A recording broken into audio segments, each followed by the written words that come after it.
Derivatives trading involves substantial risk of loss and is not suitable for all investors. Past performance is not necessarily indicative of future results. So stressful when the world's on fire. Good God. I can't look at this, guys. Like, my strategy is you buy it and you hope that you gotta get spot.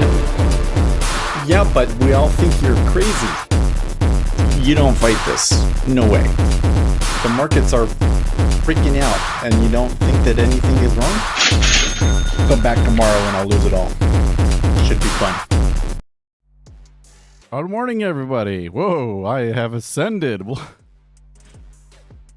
I knew that wearing a white shirt would maybe have problems with the camera, but I didn't expect it to be that bad. I do that. Move that one down. Move that one down a little bit.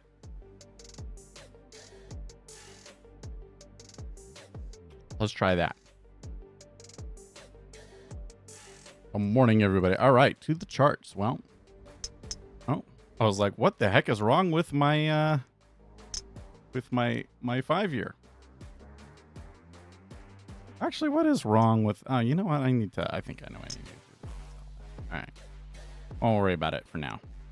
Where is?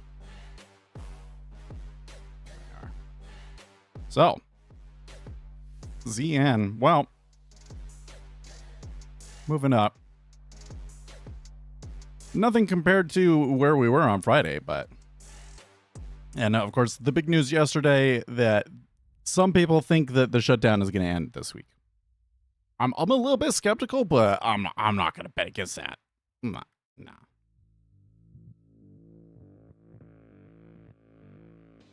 S&P 500, though, pretty good. That was a good rally yesterday. Not back to all-time highs, but just skipping a hop away. Oil. Well, oil's rearing its head after just being down for a whole week. Gold and silver, man. So yesterday, I was seeing some people like, oh no, the party's over in gold and silver. They have hit like some long-term trend channels and stuff. I'm not convinced that it's over though, but I guess we'll see. I think that the factors that have been pushing gold and silver are much bigger than that and will probably continue to run. So this is the momentum thing, right? This is that, like, when it does go, it goes so far. It's just absolutely insane. There we go. We're like, if it's one of those, we're not even getting started. And that would probably be driven by a dynamic that will continue to push. Well, copper still staying in its channel. Well, there is definitely some interesting price movement in here. Japanese yen. Wow, they're coming back down a little bit too quickly in the Japanese yen. That's a little bit concerning. And the dollar index is coming back up. So this is a little curious that this rally that we have and is coinciding with dollar strength.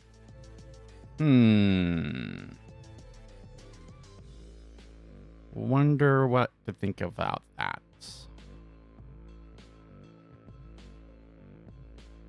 Oh, we're not done. We're not done. Come back. Bitcoin trying to recover, but not doing too well yet. But, you know, this is probably one of those ones where it languishes there forever, and then Michael Saylor is like, we bought even more. So. All right. So when I came in here, we had not moved very much. Just while I was doing that intro, we got like 4 ticks up. Let's see here. We are getting some Canadian numbers today. Fed's Waller speaking, who was the one that kind of moved things the other day. Besant will be speaking in the afternoon. Oh, Waller speaking twice today. Netflix earnings. So this week there are a lot of earnings. So SPOOs are probably going to be active. See if earnings are able to support these valuations, huh?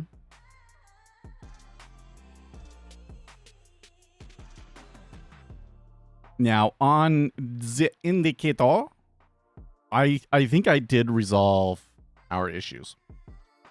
There was an off by 1 issue, and there was also some caching issues. And I think that it was just had to do, because like when I stopped, came back to it an hour later, and refreshed, the caching, like, bad data issue went away. So I think we're okay on that one, although I'm not entirely sure. Can never be sure.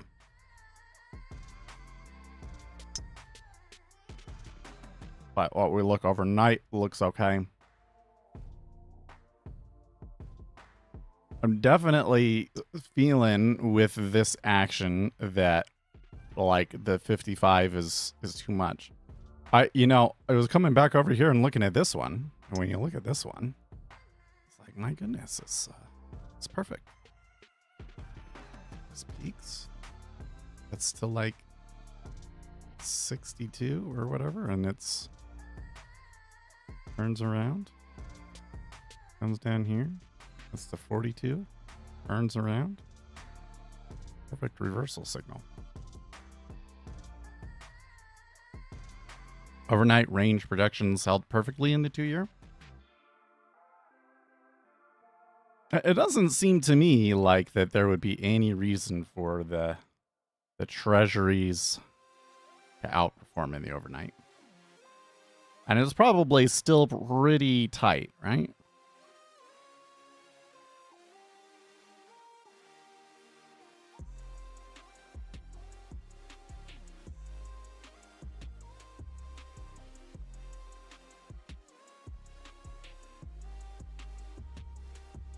Well, that's odd.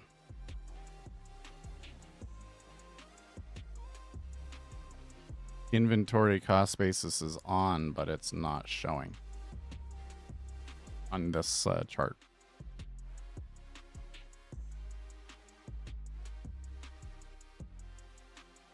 Is it because tick replay is not on? Tick replay is on.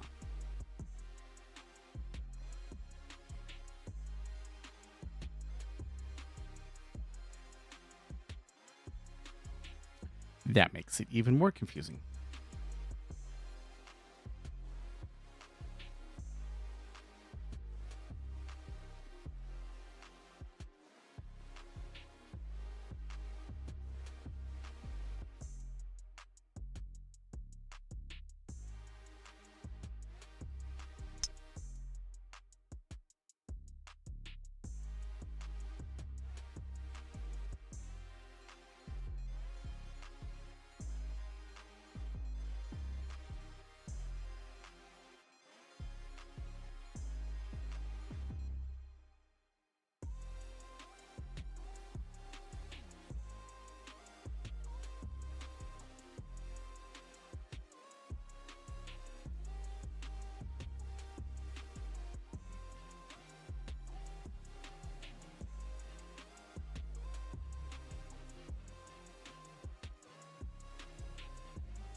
Very good.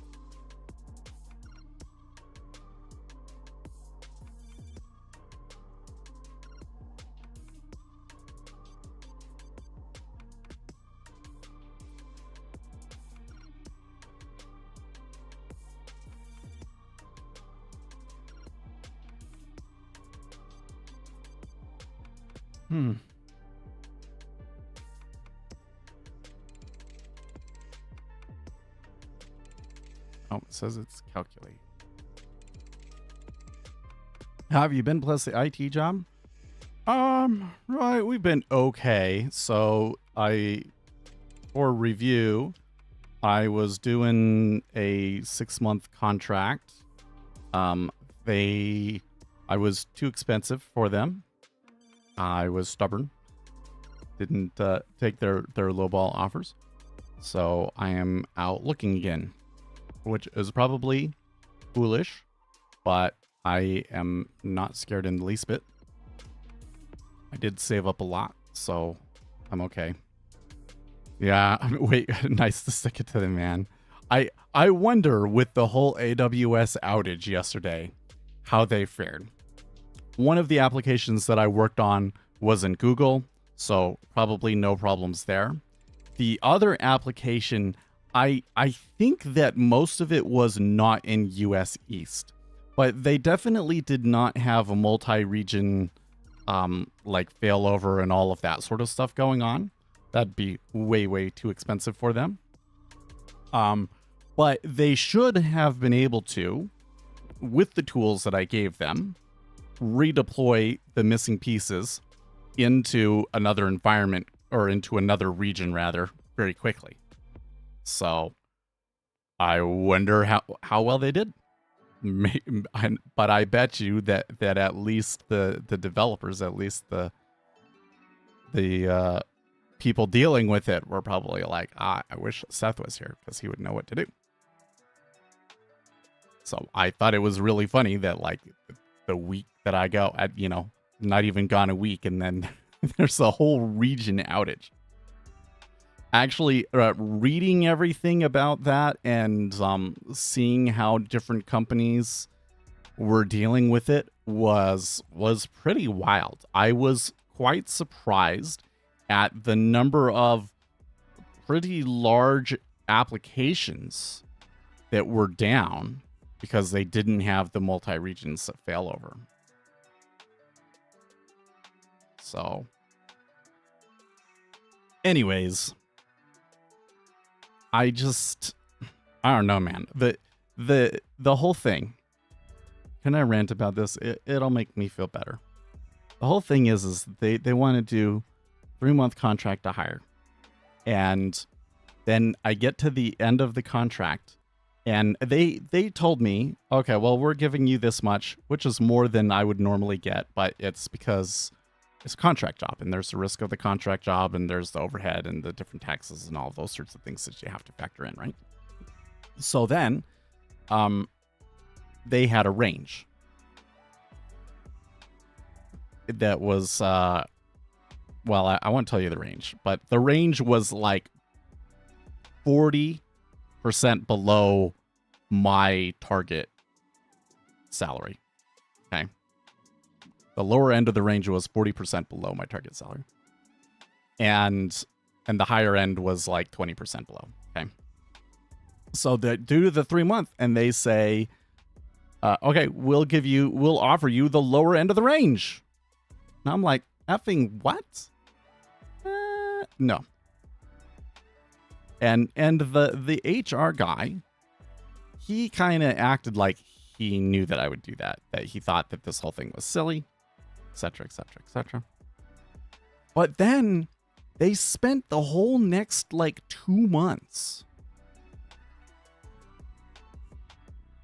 interviewing other people to try and find somebody to replace me, which they couldn't. Maybe partly because my boss just really liked me. He was the guy that was doing the interviewing and stuff.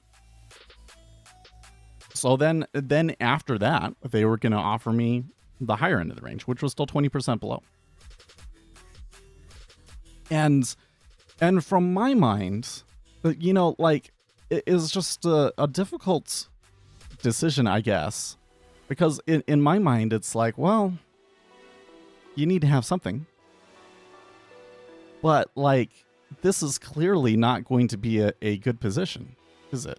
If they can't understand the value of that, then that means that either these people are inept or it's just not a good fit for you. Maybe you need to go to a bigger company that has more complex needs, can afford to pay, So I kind of felt like that I still had some negotiating leverage, so I told them no. And what happened was, I think what happened was my boss probably did not like what was going on, because he was telling me that he was like super stressed out and even like depressed, and I wonder if it was because they were having him do all that, right? they hired somebody else, and I think that somebody else went and was able to find somebody and hire somebody very quickly. Although maybe they hired like a junior DevOps engineer instead. Because as soon as I or on Friday, I saw them put up another listing looking for a senior site reliability engineer. So I kind of feel like that maybe the right thing to do was just take it and keep looking for something else, you know? But the other part of me is like, nah, I would hate myself if I took that. And I should be spending all of my time looking for and studying for a better job. So that's what I'm doing. And I should probably feel like really like anxious and everything about it, but I don't. Perhaps, but they were going to work you harder than they paid you, and that just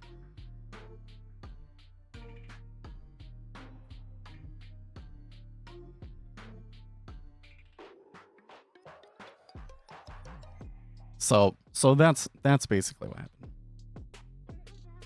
I'm interviewing for a job right now, actually, this afternoon, that I really, really want. Like, the company and the role and everything fits perfectly. More so than any of the, because almost this whole time it's been like ever since I lost, you know, the job from a year ago. Because they were doing some cost cutting. Anyways, you know, I felt like the opportunities just didn't excite me, you know? It's like companies I'd never heard of before, lots of questions about whether they'd be good companies and whether it'd be a good fit or all that stuff, right? This one really fits. And it really bothers me because I know that like the chances are like maybe 1 in 5 that I get it. I think that I'm worth it. I think that I do good work. And that I can do this job really, really well. And I think that I'll do a great job interviewing, but you don't know who else is out there. So I kind of hate that I am starting to get attached to it. You know what I mean? Because you know that it might not happen.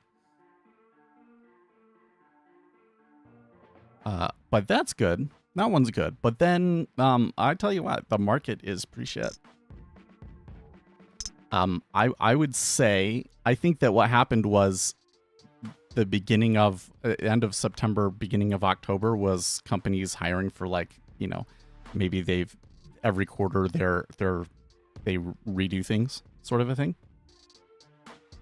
So there was a lot of stuff to apply to at the beginning, especially when I look at local roles. There was not really any new local roles posted last week. So it's a terrible market. It's rough, and it could be rough. I have a good amount saved up though, so I think that if that is correct, and I don't get the one that I'm interviewing for now, might have to survive into January, we can do that, and we have this, and we can put some more time and effort into this again. And we can put some more time and effort, particularly into trying to make my own trading platform and to trying to make our indicator package more marketable, I guess.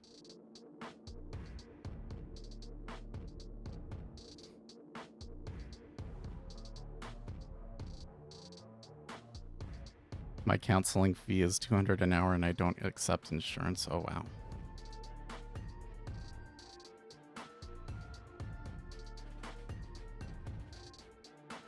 Okay, so CTraderX says there's a guy on YouTube who claimed that order flow is bull and doesn't work. Would you mind doing a rebuttal video on it?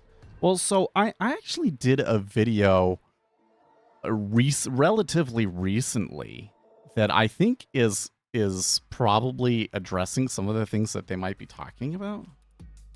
So one of the things was that Fat Cat made a video that was seemingly, dude, I tell you what, this one was actually really weird, because I am definitely seeing now a group of people that were trying to do price action or particularly smart money concepts, inner circle trader kind of stuff, and realizing that it's not very good and wanting to move over to order flow. And Fat Cat is one of the names that I see mentioned there a lot. But there was this video, where was it? Is order flow useless? Right here. Well, it's funny. It seems like I didn't think that it was 11 months ago, but I guess it was 11 months ago. Yeah. So I made a video, is order flow useless? To actually, here, I'll come in here and copy the link for you.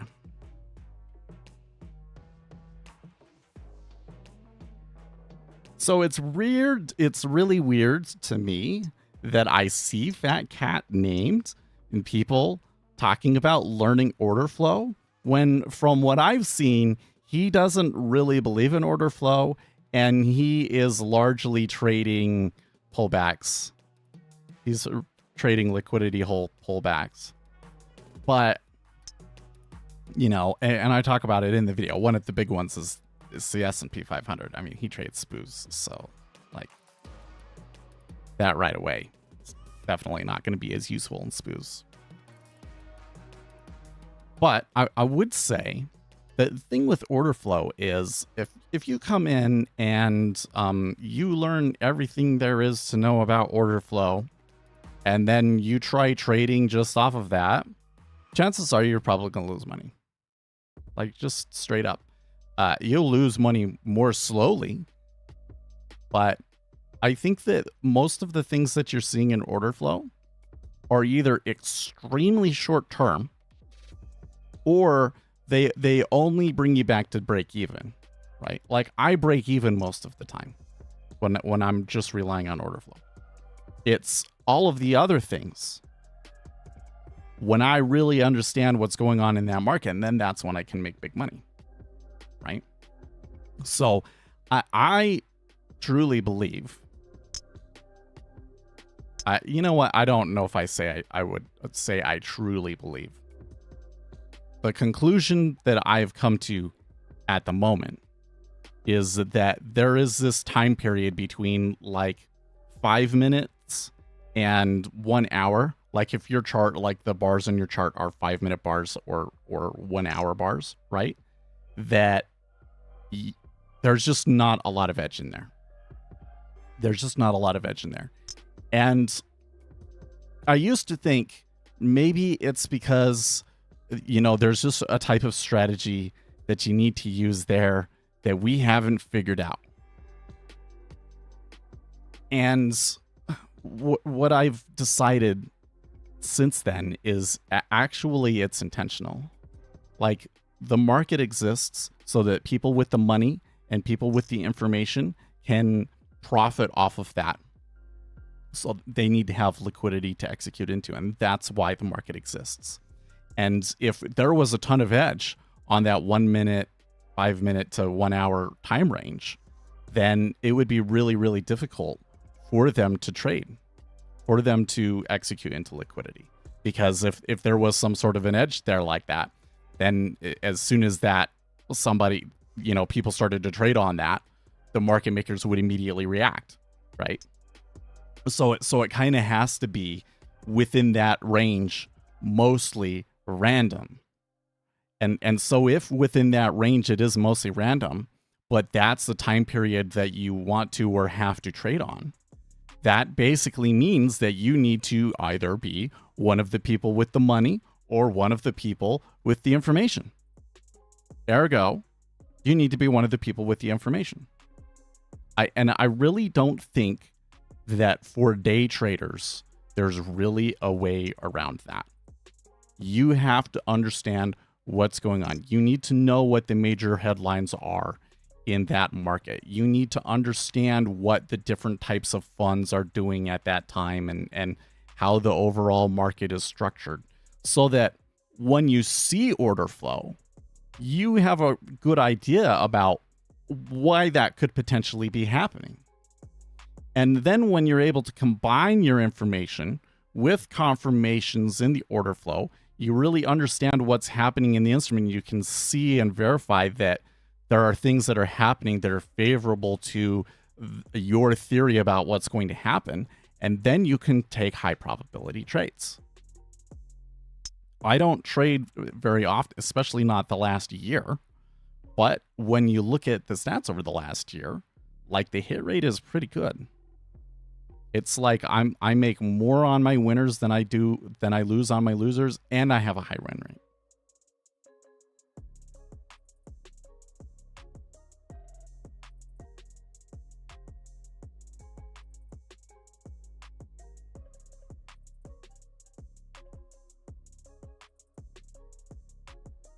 I've been falling asleep to Peter Davies jigsaw tutorials with my new sleep headphones, and sleep has increased tenfold, but profit has increased no-fold. So my favorite book is Trade, Quotes, and Prices, Financial Markets Under the Microscope, which basically is the last 40 years of empirical research on market microstructure and trading. So if you really want to understand the things that are like known out there and are like for sure we know about the markets, okay, you read that book. And that is a graduate level textbook. There's a lot of math. There are a lot of references to the peer-reviewed studies. Like when you read that, it just makes everything else that you've read in the trading community, like all these other books that are out there, look like complete trash. Because it really is like, here's what we know. Here's the specifics about what it is that we actually know and how we know it and all of the proof of it. Which is crazy, right? And when I'm talking about order flow, those are the things that I'm kind of talking about, right? And I went and I summarized the most useful points for retail traders, at least. I think there's still value in reading the book. But if you come in here and you go to my order flow video series and you go to proven market behaviors, that's where I talk about it. And I kind of show you the things that the market tends to do because of order flow that are like well proven. Okay. So when I'm talking about order flow, that's kind of what I'm talking about. That and you just watching the DOM and kind of developing an intuition from it. Okay. Because I also find that if you just have the piece of information, you might still not make money.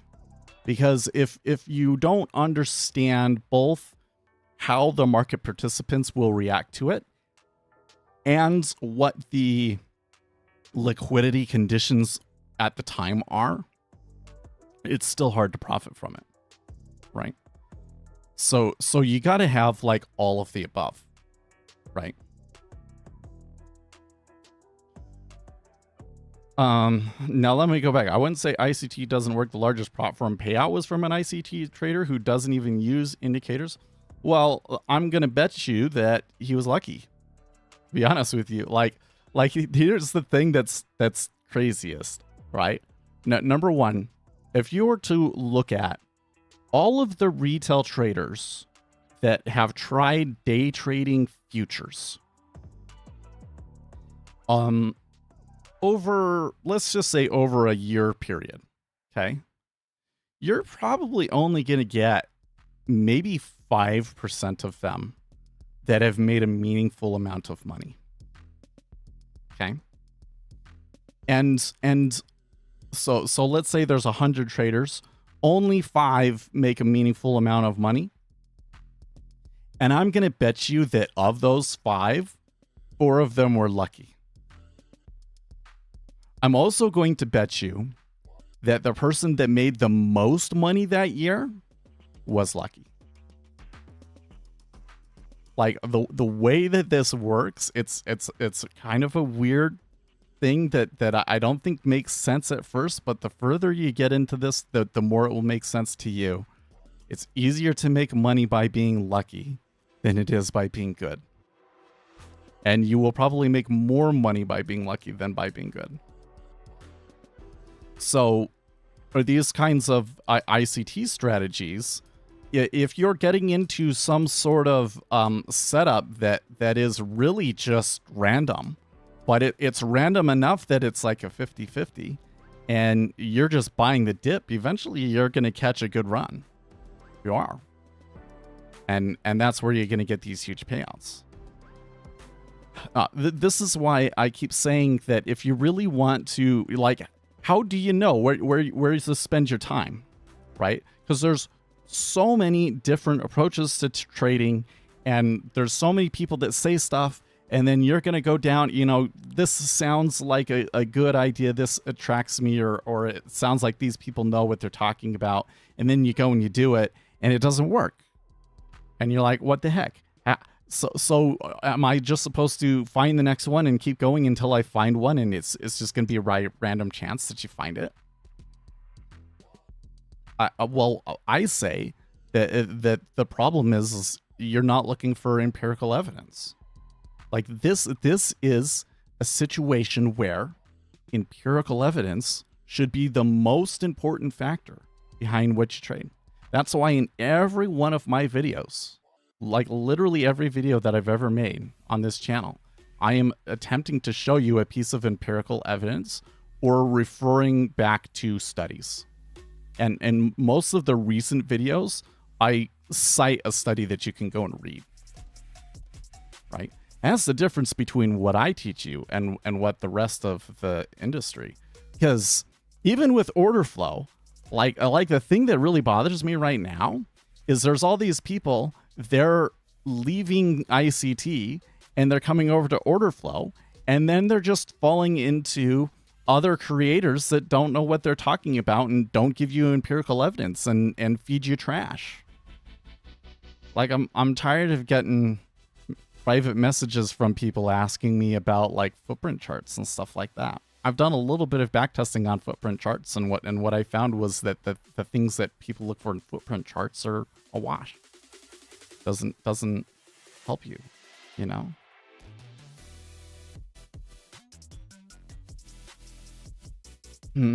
Futures are a zero-sum game, so there is the same amount of profit made as losses. So you're saying 5% of traders are winning all the profit out of 95% who are losing, yeah? Well, and the issue is, particularly on the time frames that we're talking about, is you're competing against robots, right? So yes. You get these robots that they're constantly taking positions and adding on inventory, and they have tons of money, so they can just kind of wait you out. It's really hard to be competitive in that situation, unless you really know something.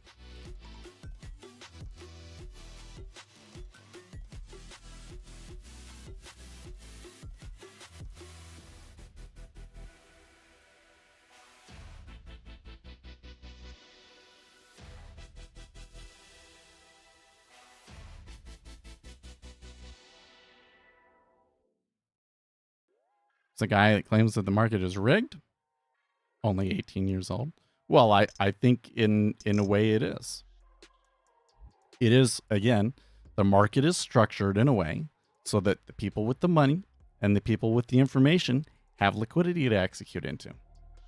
It wasn't created so that regular people, retail traders, can come in and regularly make money from it.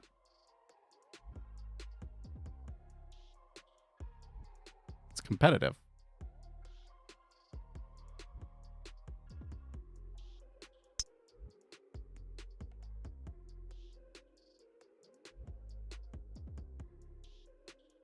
% of human trade. Well, so if you extended it out into like swing traders, for instance, percentage of swing traders that make money is probably a lot higher. Funny enough, if you just come in and take a random trade once a day, flip a coin, that You randomly pick a time of day, you flip a coin, you take a trade every day. And you do that for a year. 40% chance that you'll make money. Right?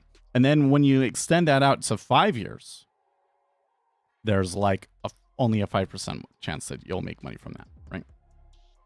This is the distribution of the...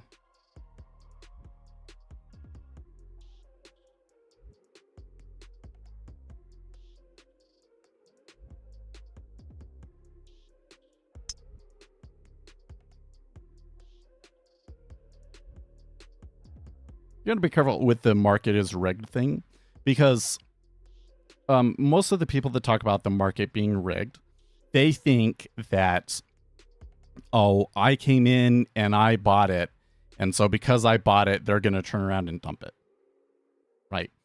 Or that they're doing things that's going to entice me to get in, and so I need to understand the pattern and the right way to trade it. I mean, that's basically what ICT is all about, right? The issue is that the market is structured in such a way that these market makers, they don't have to do that. It happens naturally on its own. Right. So it's, you want to be careful with those sorts of things.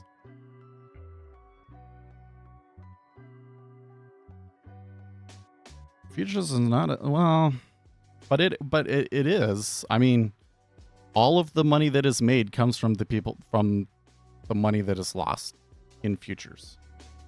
So because of the nature of, like, there's a contract and it ends and it all has to be reconciled at the end. Yeah, all of the money that is made comes from the money that is lost. It is straight up zero sum. And on an intraday basis in particular, it really is a zero sum.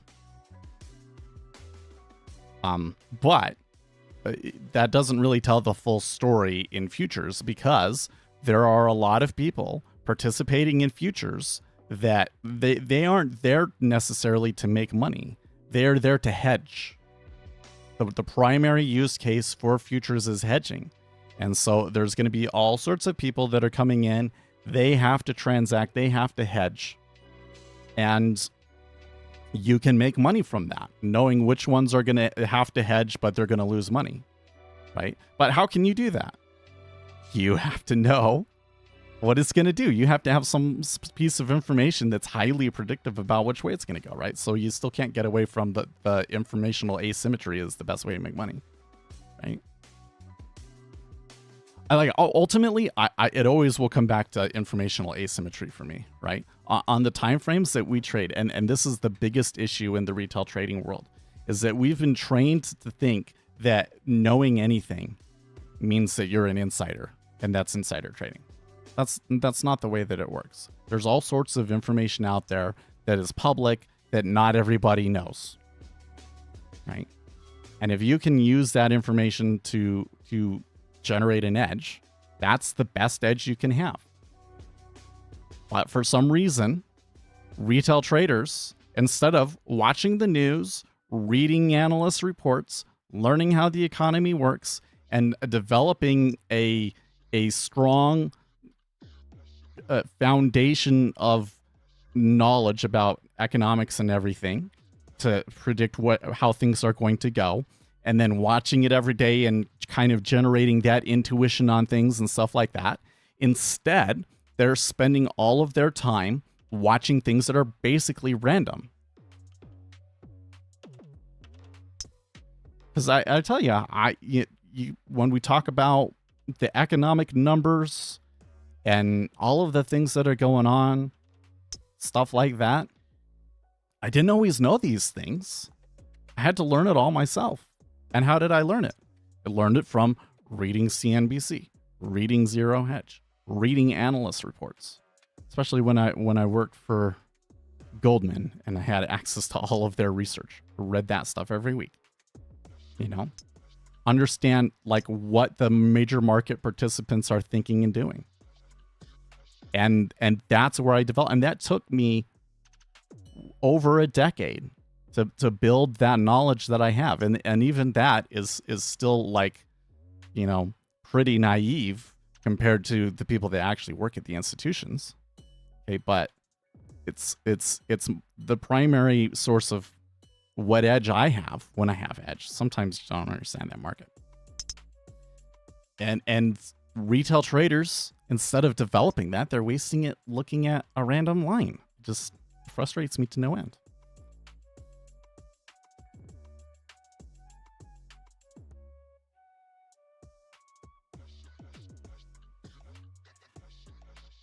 I guess part of it is just human nature. Like, we want to look at technical data like that and try and predict what's going on, because our brains evolved that way to like predict seasons and herds and things like that, right?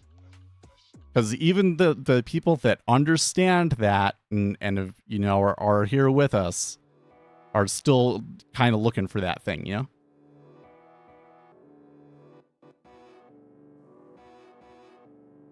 Pattern City. Have you heard of Goldbach levels? That sounds familiar. Let's look it up. Power of threes to create. Sounds like nonsense. So whenever these sorts of things come up, because here's the thing, I'm a very talented programmer. I totally have the ability to very effectively backtest these sorts of things.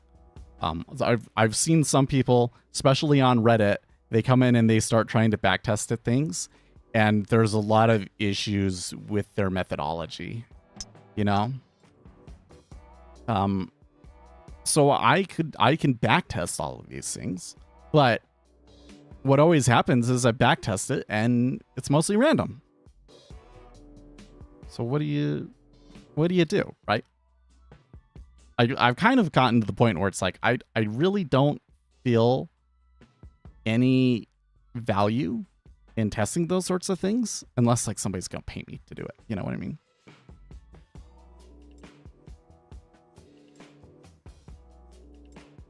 It's very time consuming to develop an information-based edge, and it's still not certain if ultimately profitably, because yeah, that's true.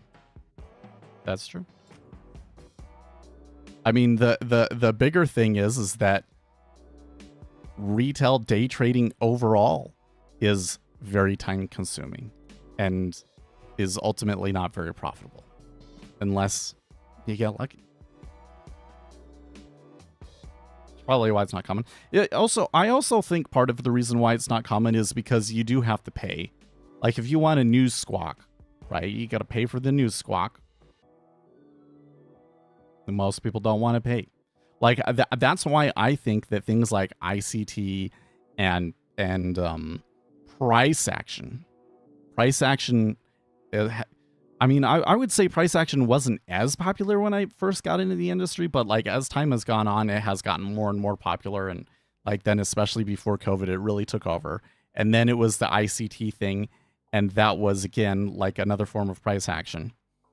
And now I'm seeing some people move over to order flow, but it's not the majority of them.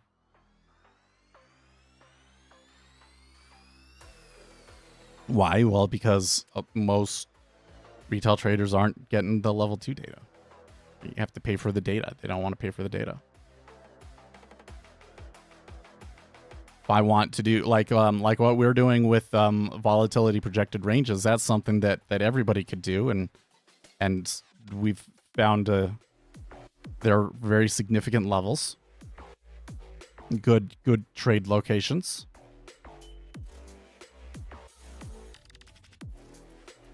You don't have to spend money on that, because it's just a little bit of time and some calculations and stuff.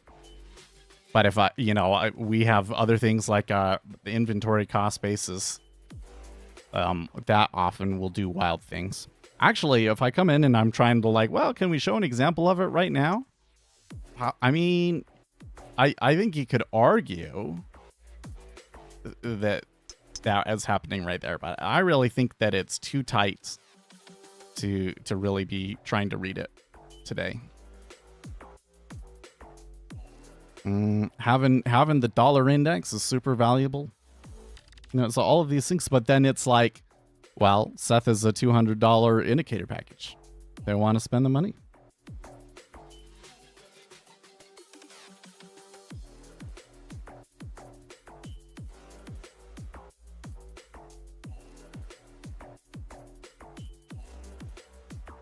Are data brokers like power companies in that they more charge for delivery? I suppose so. I'm not quite sure why that would.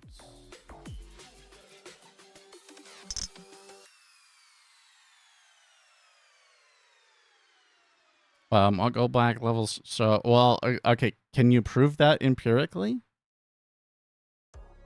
Like, unless do you see what I'm saying? Like, unless we actually have data, it's like, what am I gonna say? Okay, if you say so. Unless I'm gonna go and test it myself, but I know that most of the time that there's nothing to it, so why should I bother?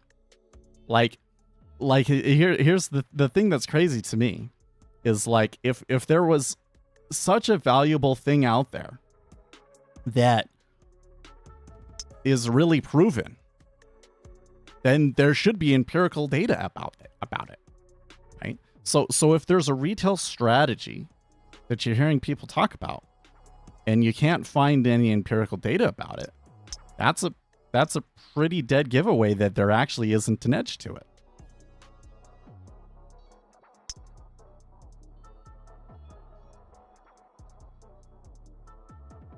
We go to like Uzi has had us on the volatility projected range thing, and there's definitely stuff to those end up being significant levels, and we've seen here many times in this environment they will get to that number almost to the tick and then turn around, and it's a great place to take a counter trade at. But the real way that you play that is you sell options, right? So that's a well-known, well-proven behavior of markets that that implied volatility tends to be higher than realized volatility.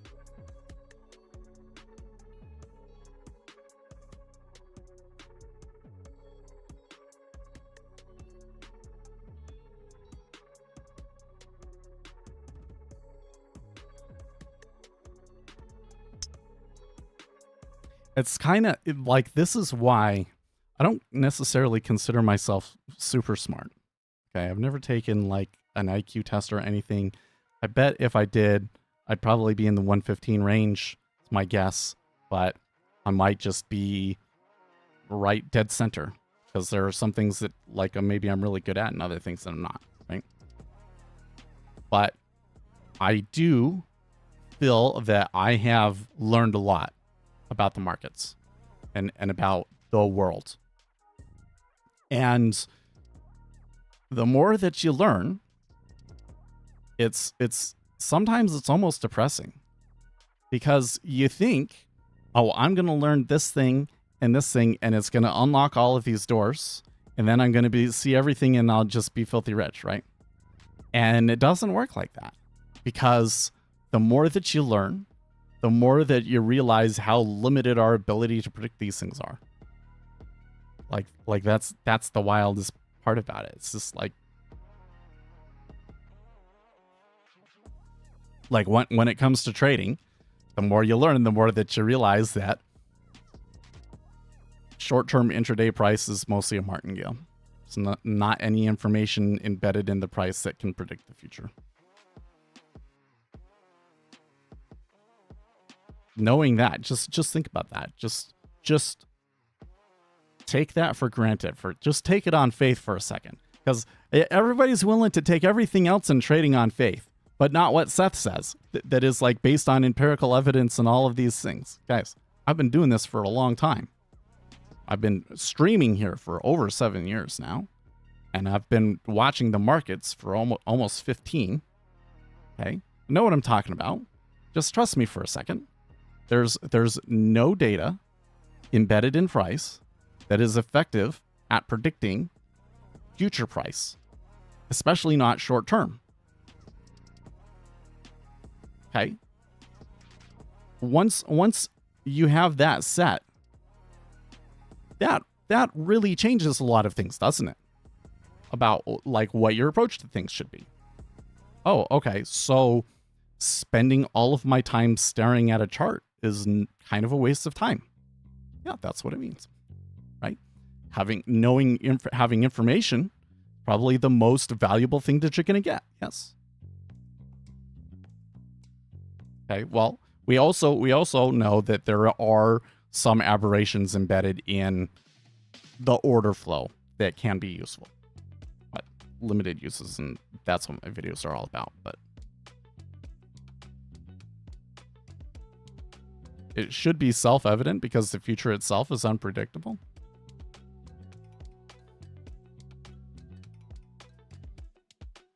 You know, what I was getting at with that, like, the more that you understand is that's really getting into complexity science, right? Like, we have, well, so part of the reason that we have the attitudes and the approaches that we do to things like trading is because we have basically come in at the end of the age of empiricism. That basically what has gotten us from like the 1600s to today has been people realizing and understanding how to use empirical data to learn things about the world. Okay. And what is happening with our generation? Well, I think that it would really started with boomers, but the boomers, it was kind of like they were just dabbling in it. Millennials, we're the first ones where like the information is out there for us to take and really capitalize on. And I think that for the next generation, it's there in your face, and like everybody will be trying to understand and utilize it. And it'll just become more and more ubiquitous. But we are in the age of complexity. We are looking at things, situations where just your standard typical empirical approach to things doesn't necessarily get the job done. Well, we still need empiricism and we still need data, but we have to be able to model a complex system, which usually means like making some sort of a model, like an agent-based model, these different agents that will behave in certain ways, and then having them play it out, because there's no way to like straight up calculate it, right? Like everything up until now, when I say like empiricism, I mean, it's not just empiricism, but it's like, you know, the distance equals the acceleration times time, all of this sort of stuff, right? So I can't even remember the equations now. Good grief, I'm embarrassed. But anyways, you can't just do that in complexity economics. In complexity economics or complexity science, you have to like say, here's an agent and it follows these rules, and then make like a billion of them and then see how they interact. And then you compare your model to the data that you collect in real life. So it's when we say that like the age of empiricism is ending, I guess I shouldn't say that it's ending, but what is happening is the age of complexity is beginning, right? Complexity is built on empiricism, but we need another level of tools to be able to gain an understanding of these things. That's what's really going on, right? And that's why it's humbling, because once you understand complexity, you understand that our brains are simply not capable of understanding it. We don't have the capacity to. We can only understand it through the use of tools like computers. So the idea that we're just going to come in and sit here and look at a chart and know what's going to happen is kind of silly.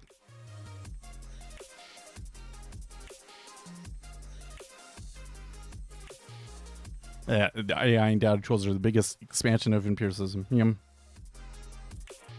But there's still there is kind of a like a limit there, right? Like so basically, let me introduce a new word to you. The word is epistemic limits. So, for instance, we have empiricism, right? and we can learn things about systems in the world through empiricism. But there are limitations on how far that can get us. And those limitations, those edges, are what we call the epistemic limits. For instance, in the economy, some of the things that you're trying to measure can't accurately be measured. Or like when you get into quantum physics, right? There's this issue that measuring the thing changes the behavior of it. So you can't actually know what the actual state of the object is, because as soon as you measure it, you change something about it. Right? These are epistemic limits.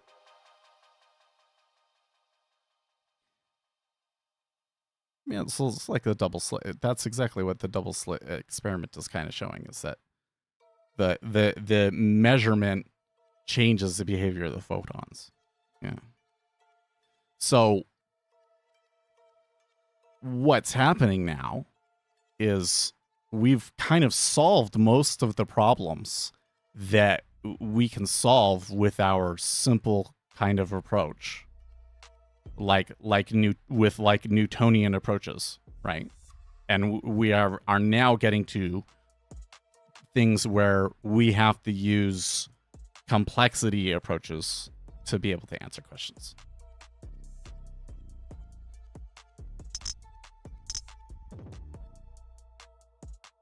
Which it's kind of interesting, isn't it? It's like empiricism is the answer, but then it actually also only gets you so far at the same time. It's seemingly contradictory, but it's not contradictory. It's just that there's more. There's further light and knowledge that is needed, right? But what I'm saying is, once you have that further light and knowledge, it's not as comforting as you think that it's going to be. It's not as enlightening as you think that it's going to be. Because once you have that further knowledge, you realize how limited we actually are.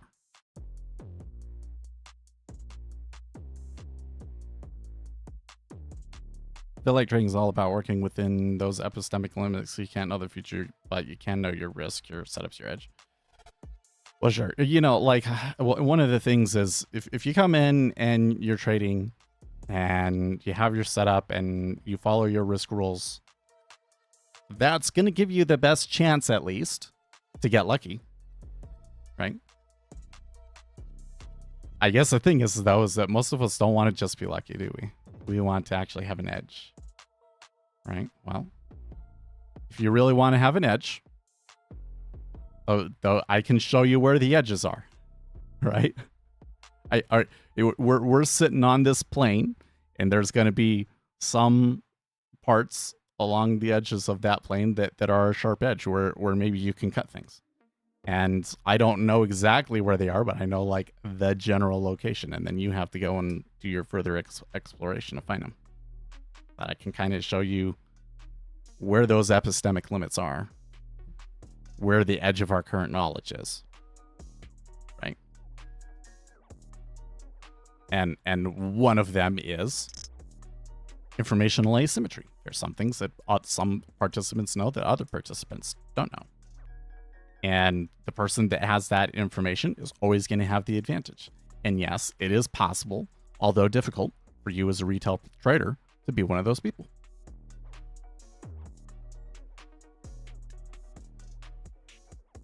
And that edge is so big, it just dwarfs everything else.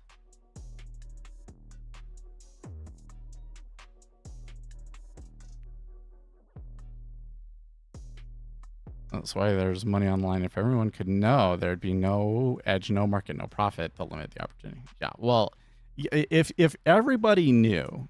So there's this idea that like everything known about the market is already known and embedded in price. And I find this to be a silly theory, because if it was all known, then there would be no need for the market. But I suppose that the reason that they're saying it is because that is what the market is for, is to price all of that information. And they believe that the market is perfect at doing that. But like, that's kind of, I think, where you were getting at, is that like, if the market was perfect at doing that, like the whole thing would kind of fall apart and not work, because then there wouldn't be any reason to trade anymore, would there? So it must needs be. Why am I using scriptural language today? It has to be that markets are not perfectly efficient for them to even work. Try and wrap your head around that one.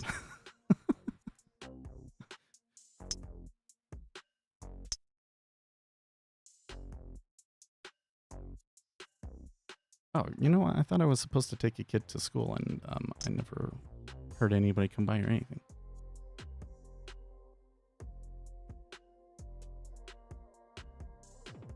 The market price contains far more information than any single individual is aware of at the time. Yes. It's not perfectly efficient, but it contains more information than any single person can have. Yes. Exactly. I mean, the informational nature of markets, I think, is the single most important concept to understand in order to further our progress in society. Like, in order for humankind to move to the next stage of prosperity, we have to understand, more people need to understand why markets are necessary. They are an information sharing mechanism. They're imperfect, though. If we understand where they're imperfect, then we can stop making all of these suboptimal decisions based off of what we think the market wants. Because those are the places where society is being held back the most. So a lot of people see that the communists have kind of tricked everybody into thinking that the real issue is about whether there's private ownership of capital or not. That's what the communists want to argue about. And you know what? Like the very, very rich capitalists that are very much benefiting to the detriment of other people because of their position in the markets, they love when you talk about should there be private ownership of capital, because they know that that's not a threat to them. We, like in the 80s, kind of what happened was communism collapsed, and at the same time, we kind of started to understand from a mathematical and empirical view why markets are effective. It's not because they're perfectly efficient, but because you have to share that information. Because the big bottleneck before was supply and demand constraints. There's only so much of a thing, and not having enough of that thing is the thing that holds the whole economy back and prevents us from the economy from really truly growing. So once you have a market, you don't have as big of bottlenecks there, and that's how we're able to grow into where we are. And the reason why society has, like, the economy has grown as fast as it has is because our market mechanisms have gotten better, because there's electronic markets and things like that, right? So they know this. They know this, and they know that, like, if people aren't talking about the real issue, they're talking about something that basically, like, prevents you from having markets, that's never going to work. So they know it's impractical. Hence, they're perfectly okay with you talking about it. Right? Just remember, even China has markets now, because it's just undeniable that it works and it solves the biggest problem in the economy. But now we get to, there are other problems in the economy. So what we have to do is we got to solve these other problems in the economy without killing the market, is what we actually have to do. Because everything else is up for discussion. I think that the way that we do labor, I think there's some problems with that. Like, you want to have a market. So having a labor market is good, but the labor market is incredibly inefficient and imbalanced and frankly unfair in many respects. Our data, there's problems with our data. I really believe that the Federal Reserve should have been cutting interest rates basically all year, and they have basically extended pain for millions of people out another year because they sat around and refused to see it for a year. Until now, we've cut 2 times, probably, or we're gonna cut 2 times. They expect them to cut. Like, what is it? Is it next week or the next? Well, I know that we're in the blackout period, so.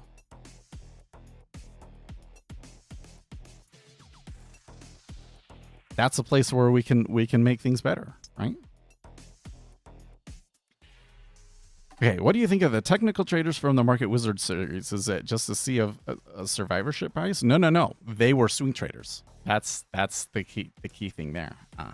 Because remember I said that it's like, if this is the time frame and this is the amount of edge available, that's too big. Then there's like some edge at really short time frames, and then over time it goes to like that, and it's like here's 1 hour, and here is 1 minute, and there's like this gulf here, right? But some of the behaviors in order flow, so as an example, if we should I really go this deep into it? Let's not go that deep into it. You can go and watch my video about valuation auctions and stuff if you really want to. It's in my proven market behaviors. It's in my volume profile video. Anyways. But basically what happens is there can be areas where there isn't very much latent liquidity, and so price becomes constrained. Basically, because of the constraints of liquidity, there is a limit on how far price can go. So even if we have something that like really, really pushes us, like it really should change the price of something, it can't actually get to that price because of the limits of liquidity. And so because of that, that's one of the reasons why momentum strategies work, is because the factors that are pushing it up can persist over long periods, and that's why empirically there is a tendency for assets to trend over long time periods. And that's the mistake, is retail traders think that that means that momentum is something that I can apply to a 1 or 5 minute chart, and it doesn't work that way. In order to get those really skewed risk rewards where you can make like 100 to 1 your risk, you have to be holding it for months, because there's a limit on how far it can go in a day because of liquidity. Okay. So all of the technical traders from the Market Wizard series were primarily momentum portfolios. And once you understand that, and you understand how a momentum strategy works, go back and read those books, and you'll kind of understand how many times they're being coy, like they're leaving out key pieces of information and things like that. That's quite looking at it, it's a little stunning. But that's where it is. Now, you could totally do a momentum strategy too, but it would probably involve you needing to hold positions in multiple instruments for long periods of time. It would probably, and in futures, because momentum works best in futures, which probably requires a lot of money, which is more than what most retail traders have. So that's why that's not so common amongst us. And there also seems to be this thing where like the profitability of momentum seems to come and go in waves as more and more people, more funds out there like start to trade it, and then it stops doing as well, and a bunch of people get washed out, and then it starts doing well again. So.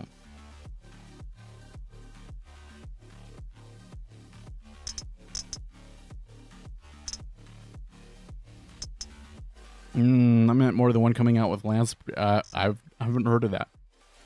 Haven't heard of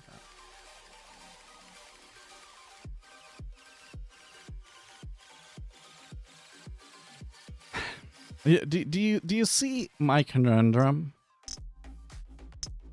Like, I've learned all of this stuff.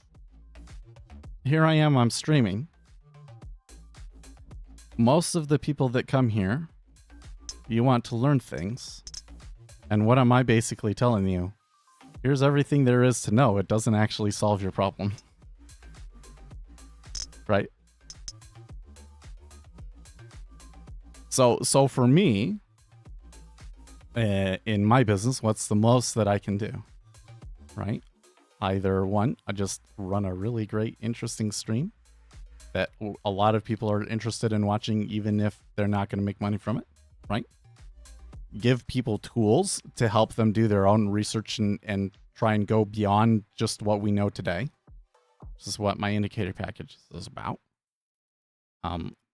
Like to build our own platform that would be even better for like machine learning applications and things like that. But at that point, you're kind of just going into a completely different line of business, aren't you?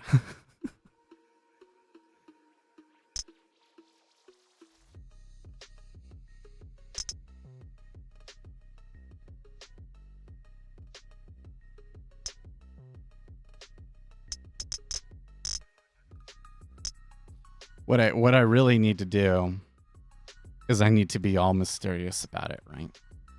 Tell you I have all of the answers, but not give them to you. Unless you buy like my $1,000 training course. You can put all this marketing about how much money you can make from taking my training course. And then you take the training course and you find out that actually doesn't, well, it helps, but doesn't guarantee you can make money, right?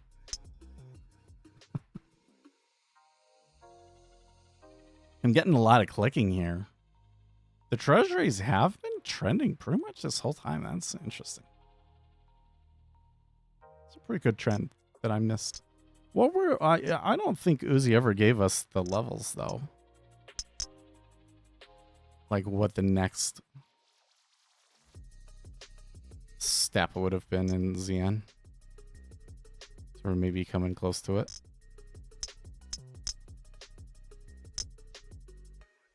Sort of metrics that I like to look at are not giving me any kind of a good spot, so let's try to do it ourselves. Very well.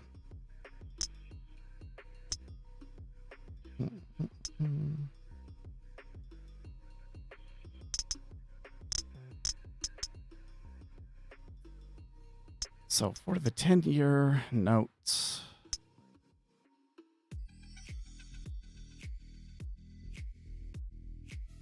it is 5.02.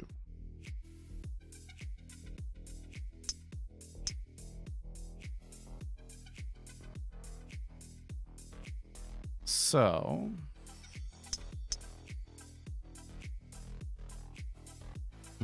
what's the best chart for me to?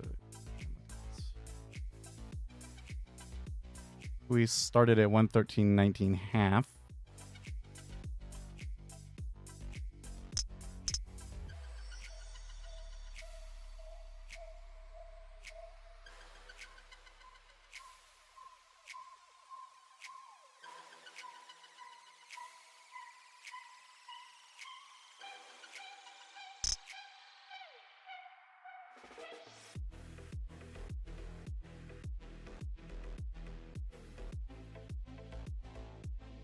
It's 0.0502 divided by 16.3564.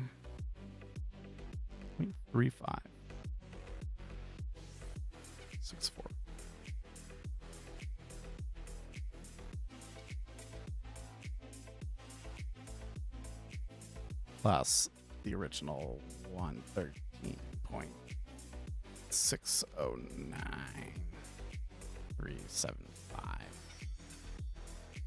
9658. Oh. I don't think I did it right.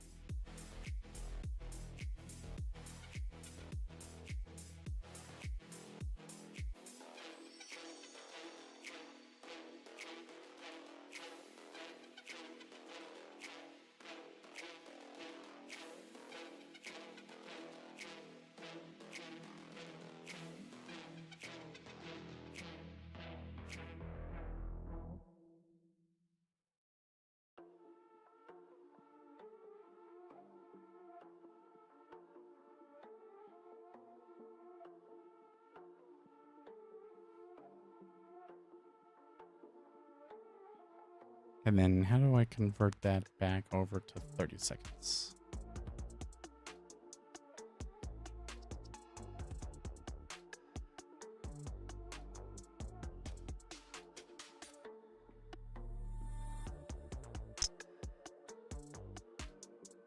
Okay, times that by 32, right? 11.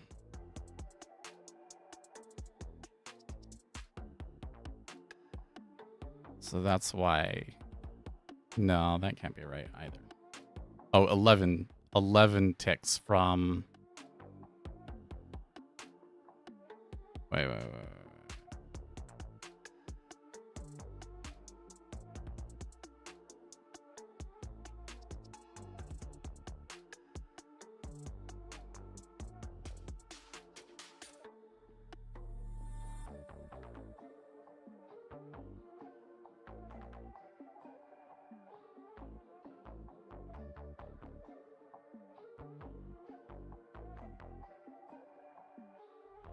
I like, but I couldn't figure it out. I only understand 1/10 of it. I think I'm getting like too much in my head here, folks. The number is 0.0502 divided by 16 times 113. I forget. We started at, what was it?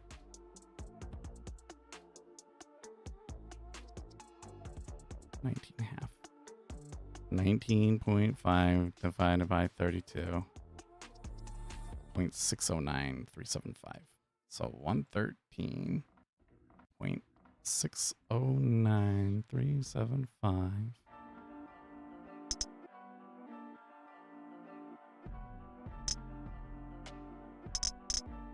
times 0.0031375 times 32 was 11 ticks.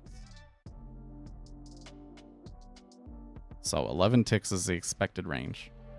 Then we would add the original 19 half. What was it? 19 half? 19 half plus 11.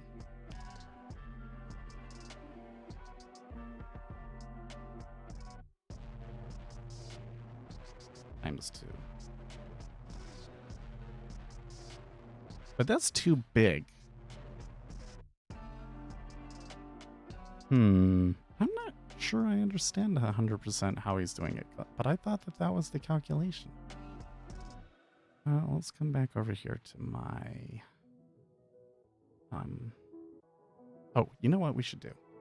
I got it. I got you. Okay.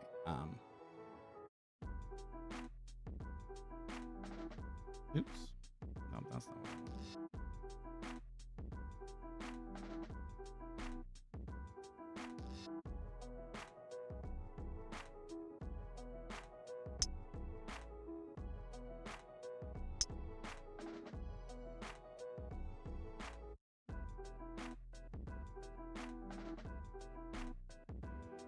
Oh, I guess I have to do it over here.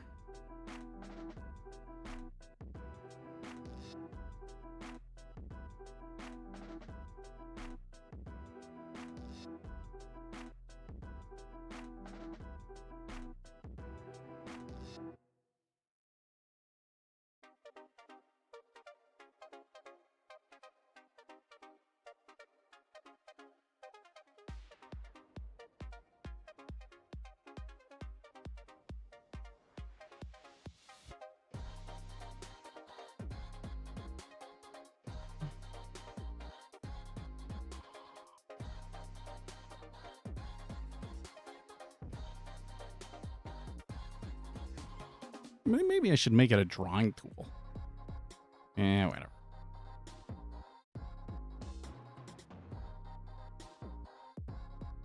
Oh wait, this should be.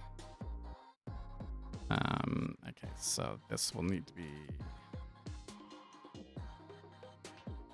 Ninja script property public double volatility get set.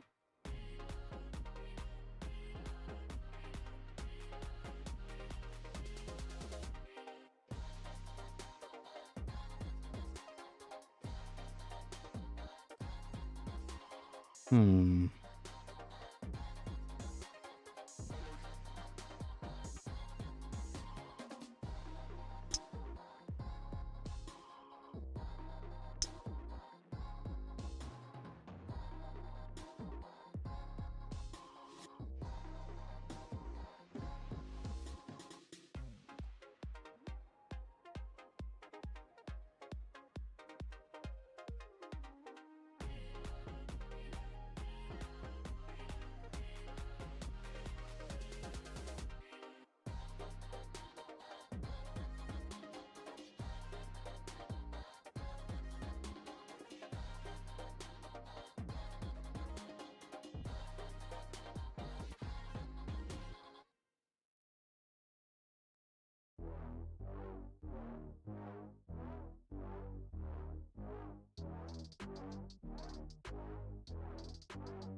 Nice.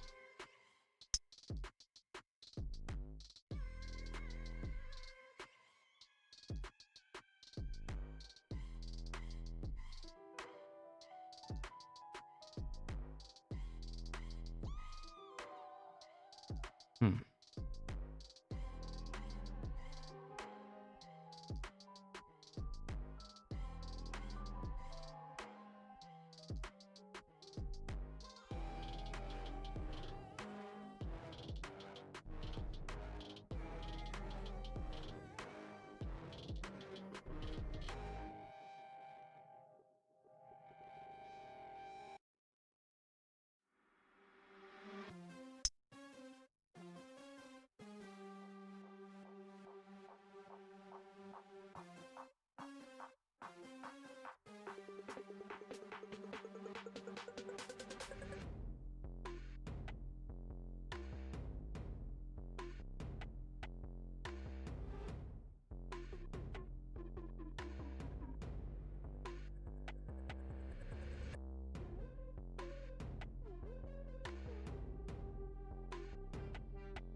2025.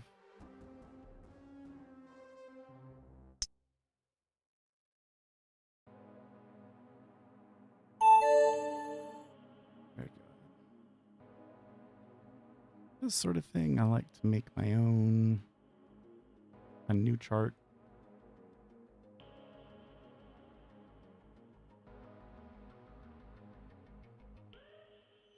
Make this one a 5-minute chart.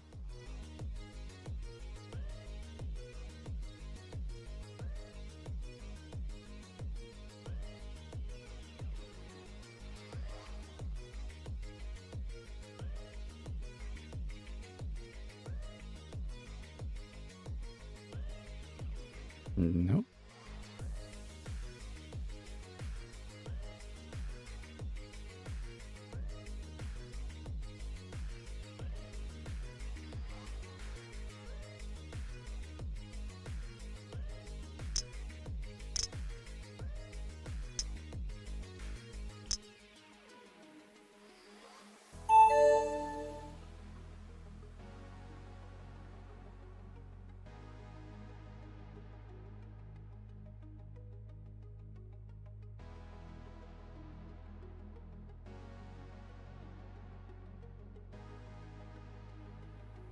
Okay.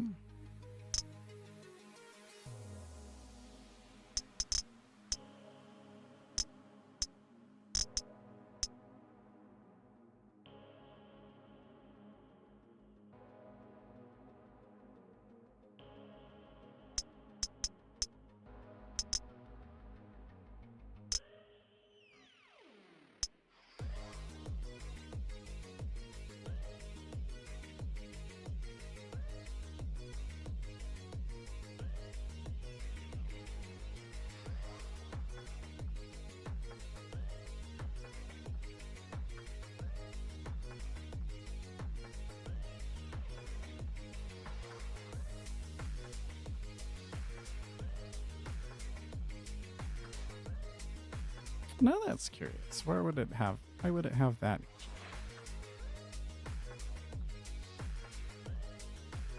Ah. I see. There it is.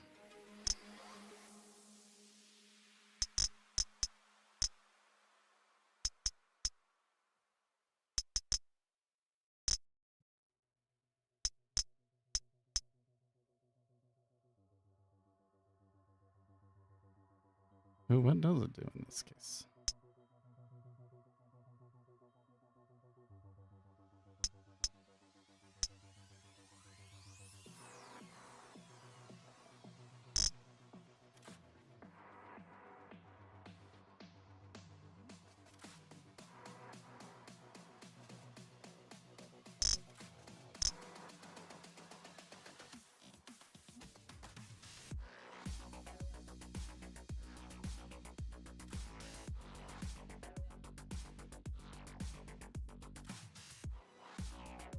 Let me just make them all.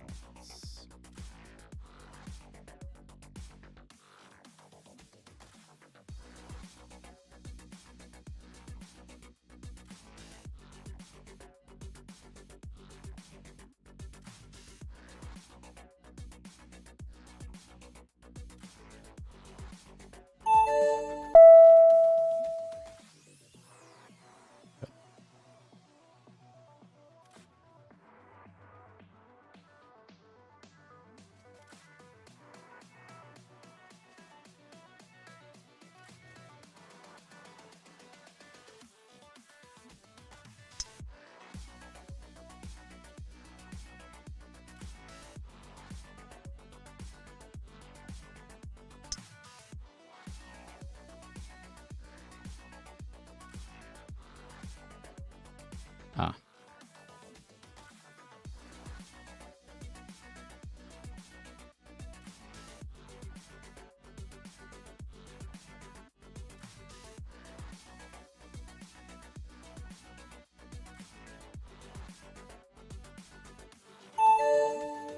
Like, how come I'm not hearing the sound?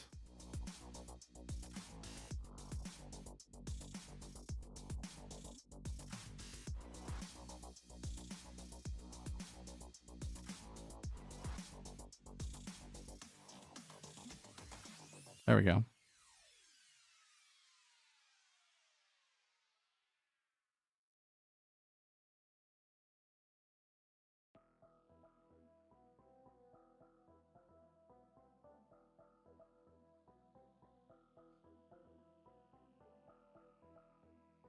So then what I could do is I could make another version of it that keeps, allows you to have a different number for every day.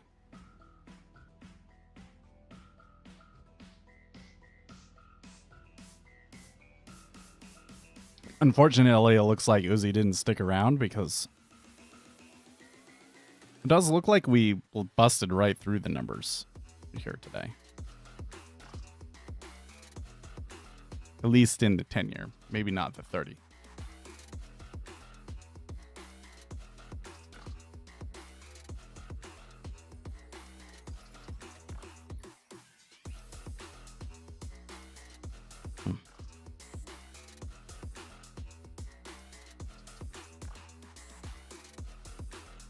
Now, what's the number for the 30?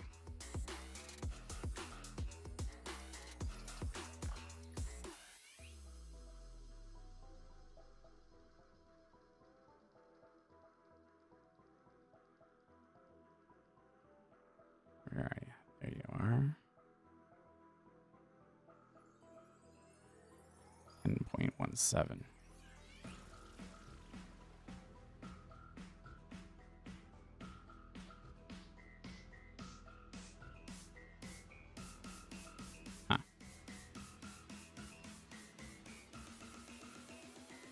Now that's going from the extended session and not the regular session.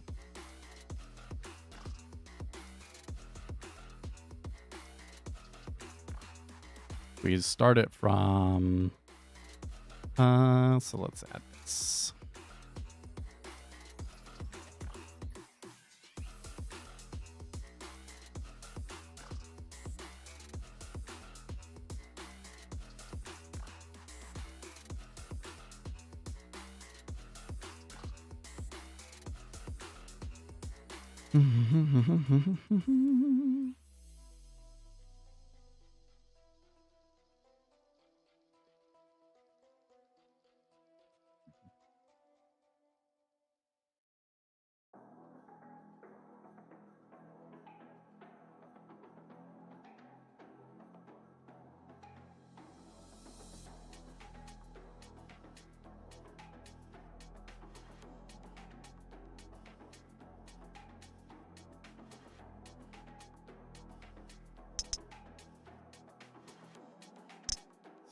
Forget how to do this.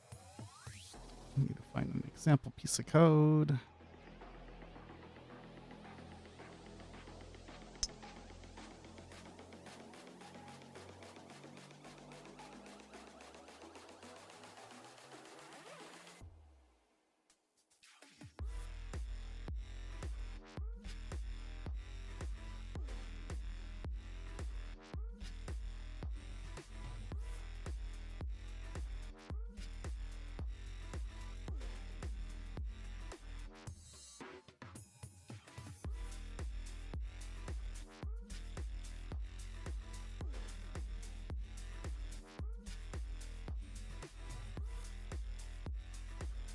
Why do I use a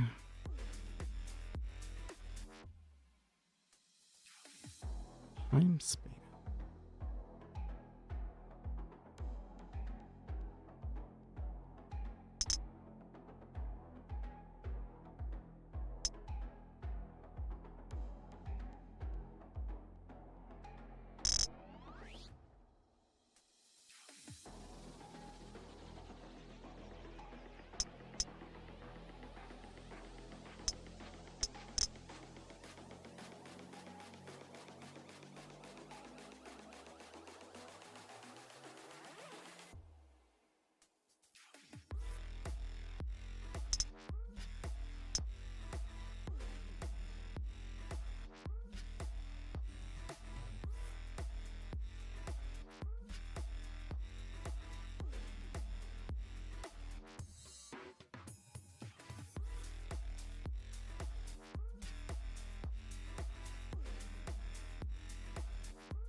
It's been too long, guys.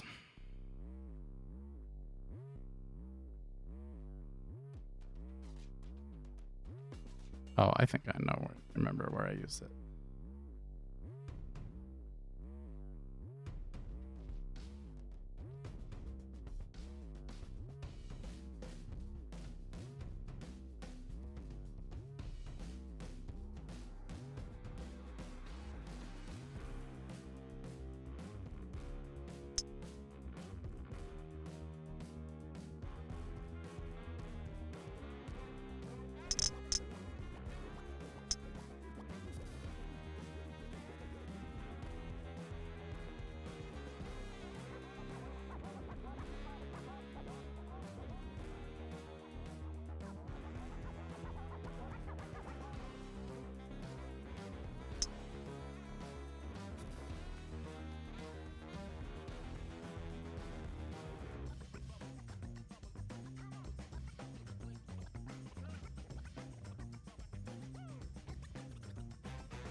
Nine.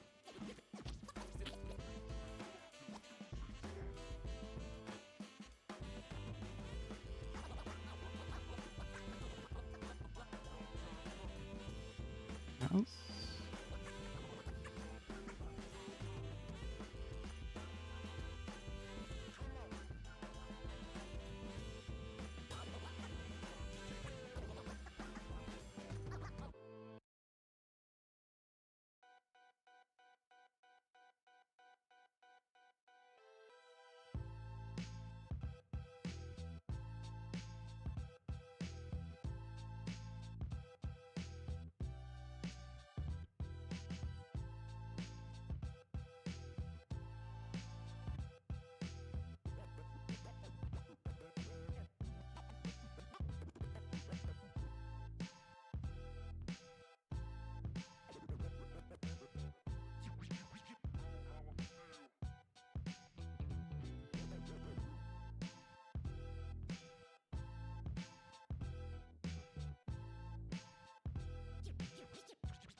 Almost.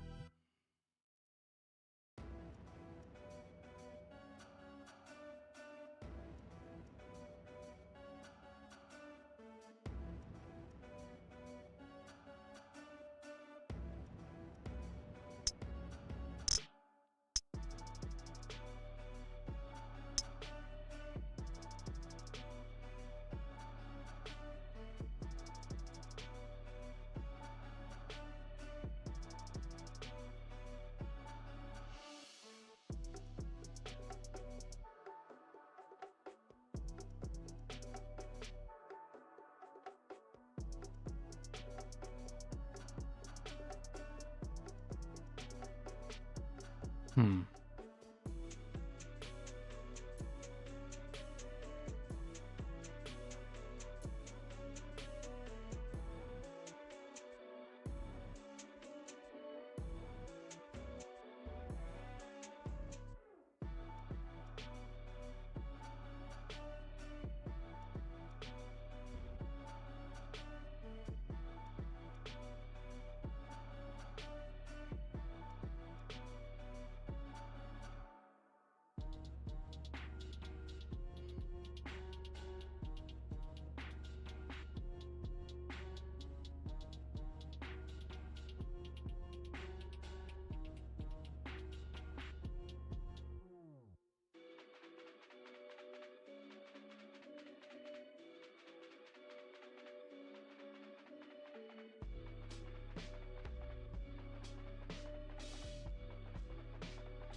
Yes. Oh.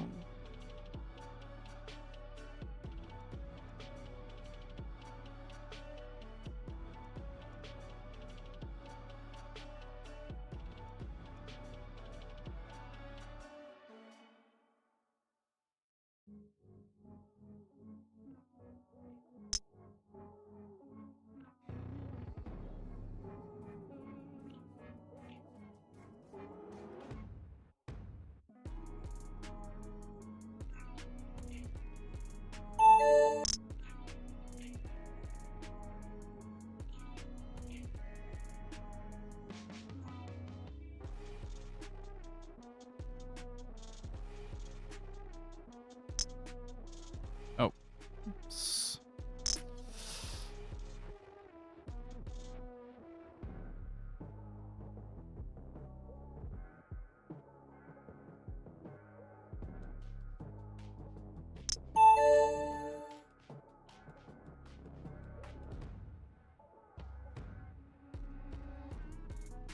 May have to take it on and off here first.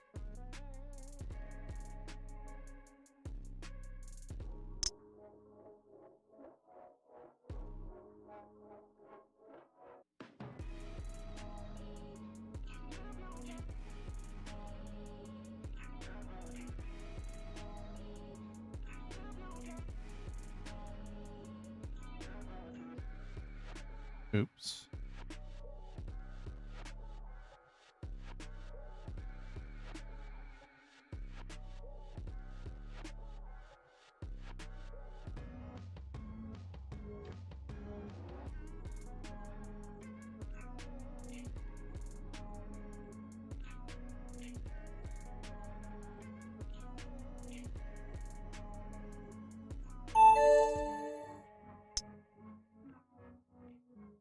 Well, I may just still be doing something wrong because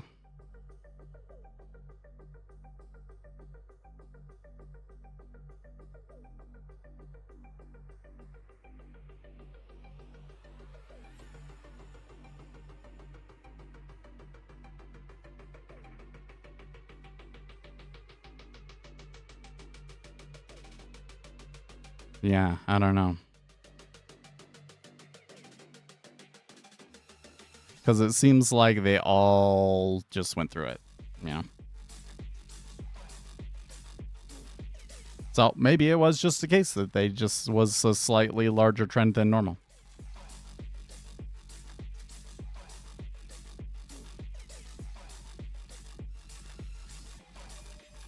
I also need to tell it to print the price levels with the treasury numbers. I think we got some time. We can do that. We can do that one. Send Uzi a picture here.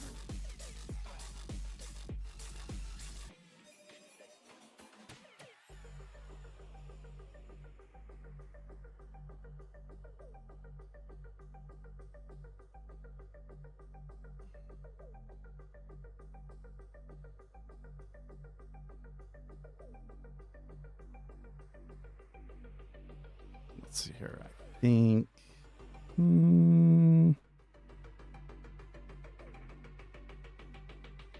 I'll just grab for it.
This is one of those things where I'm always like, it's actually one of the few things in NinjaTrader formatting the price markers where I'm like, why doesn't it just do it like this on its own? There we go. Ta-da!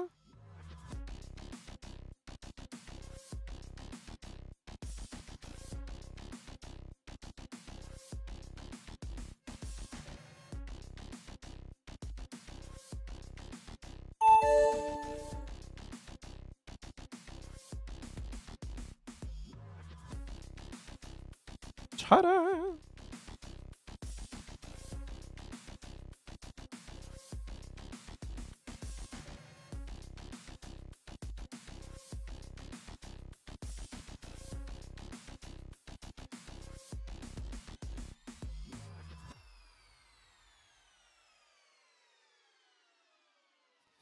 So then what I could do is I could say, if it's the first bar of the session,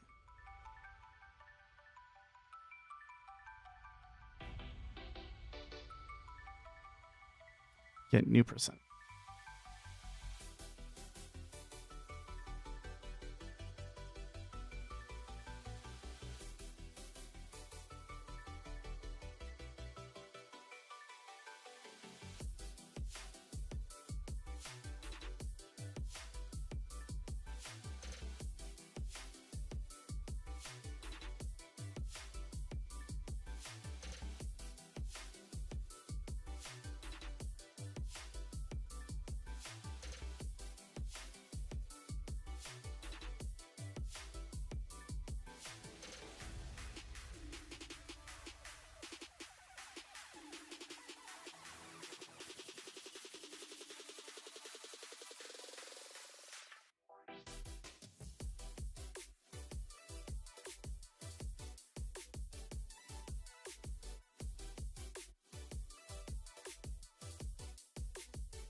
Might as well. I've got 40 minutes left.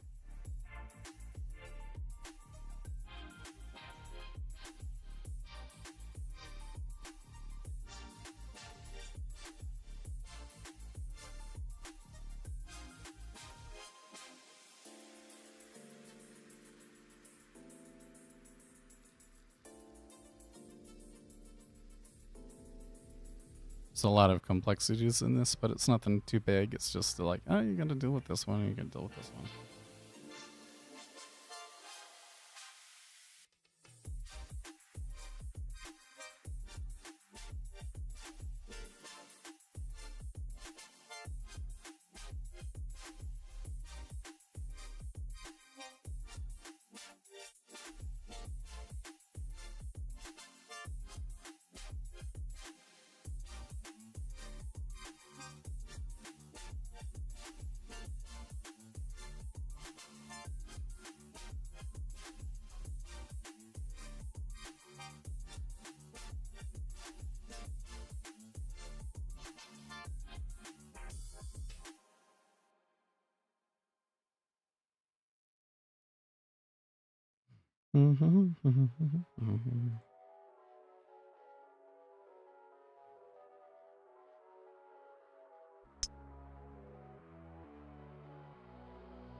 It's a little simpler.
So for something where you put it in every day into the spreadsheet, I think I almost got it. For something that automatically goes and grabs it, I think there's a lot, because I would have to be able to predict what the instrument name is on bar chart. So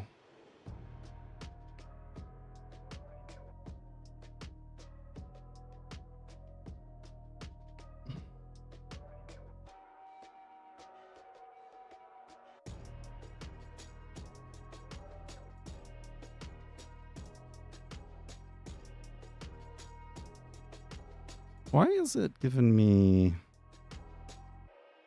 Huh.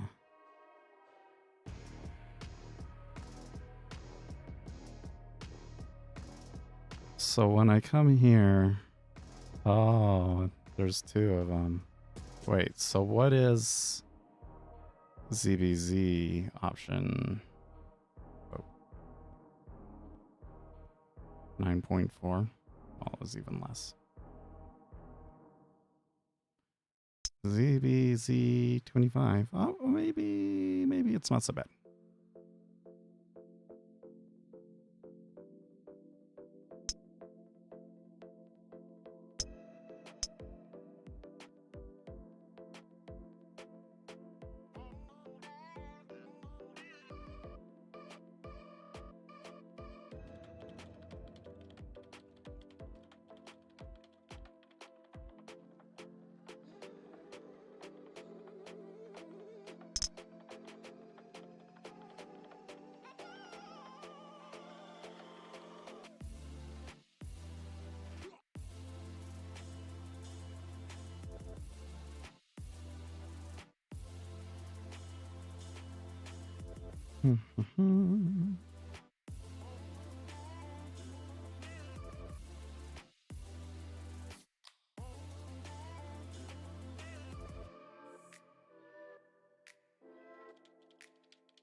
Let's see.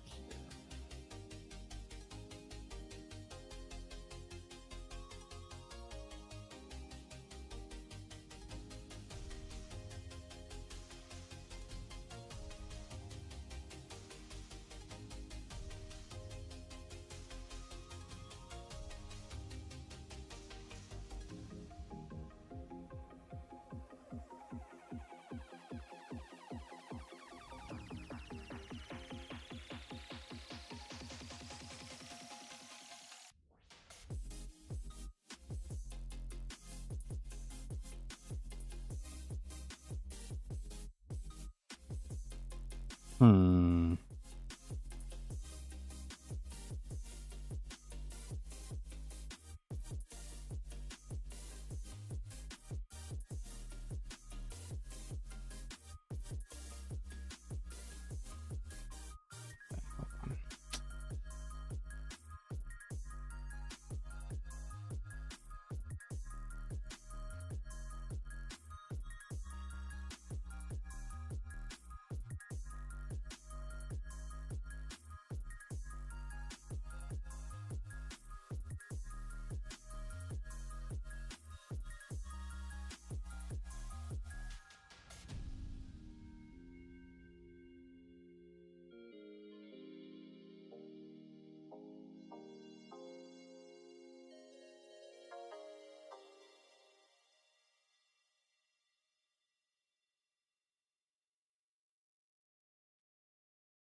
Is everything okay? Yep.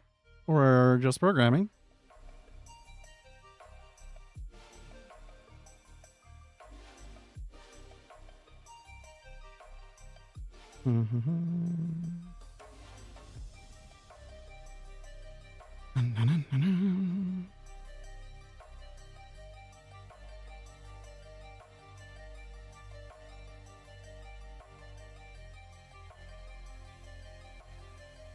I'm just realizing that you might want to have volatility for different instruments. So, okay.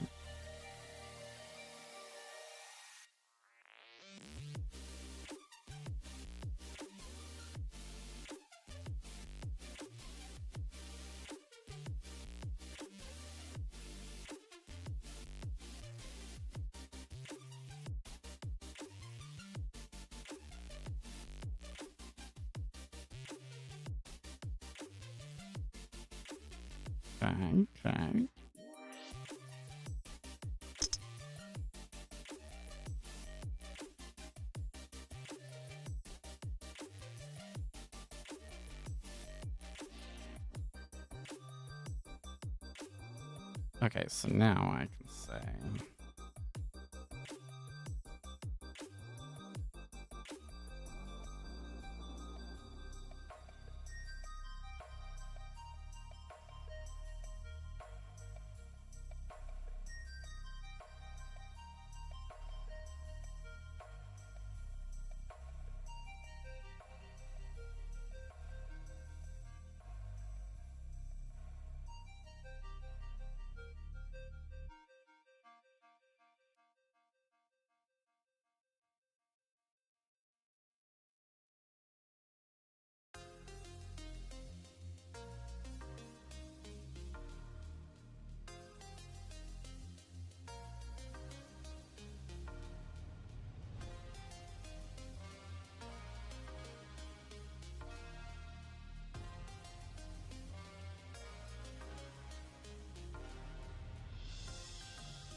Okay, well.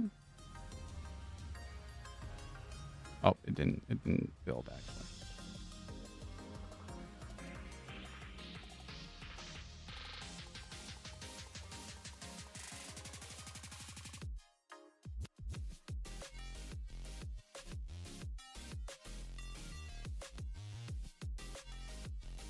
Oh, you know, how did I do this in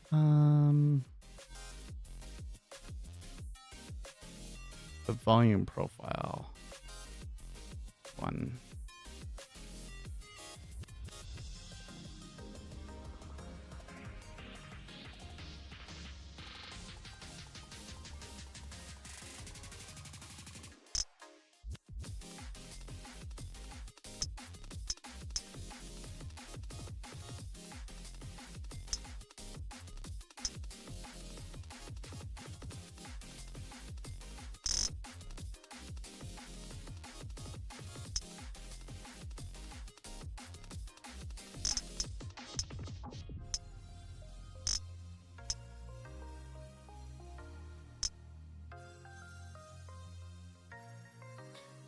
Okay, yeah, I know what I need to do.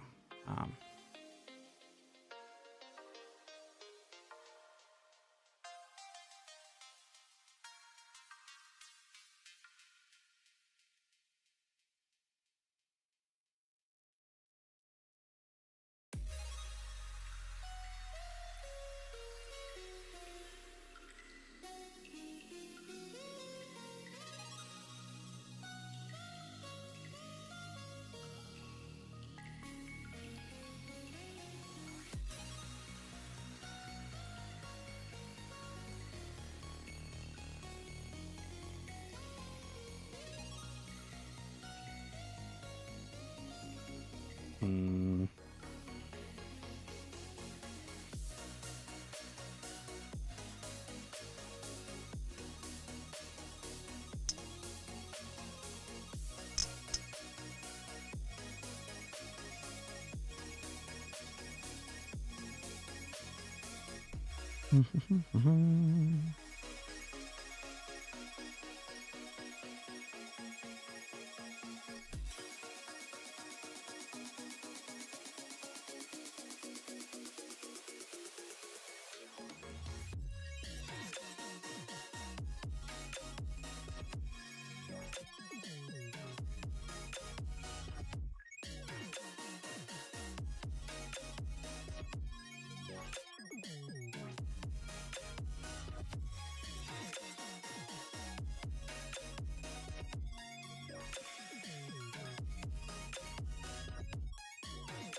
Oh, okay.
And gold is taking it on the nose. If anything's getting hit today, it's gold. Wow. I mean, it was already ugly too. So probably there are some... Oh, wow. Yeah, come over here and check that out. Probably a lot of momentum strategies and so forth getting triggered here.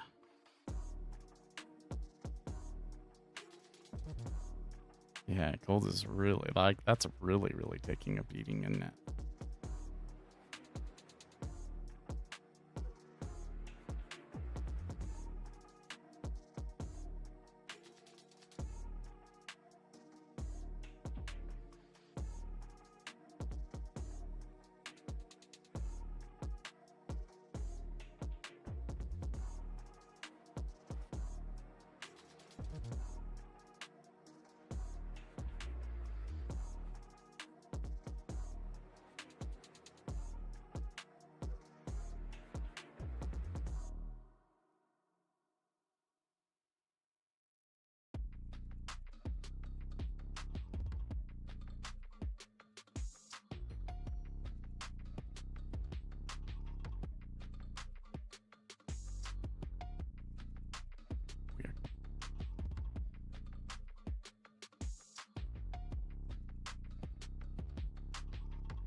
Did that. When I refreshed the chart, it disappeared because I changed the name of the indicator. Yeah, it's gone. Okay.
Okay, but something's wrong.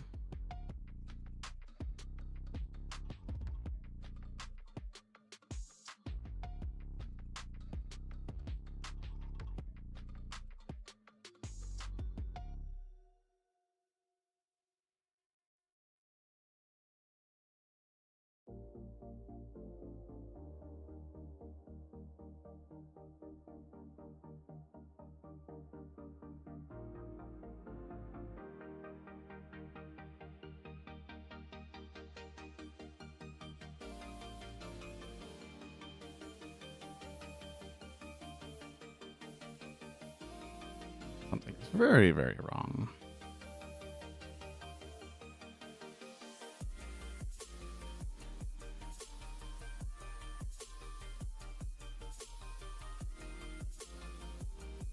Is it because I use the dashes? No. Only getting 2 downside ones.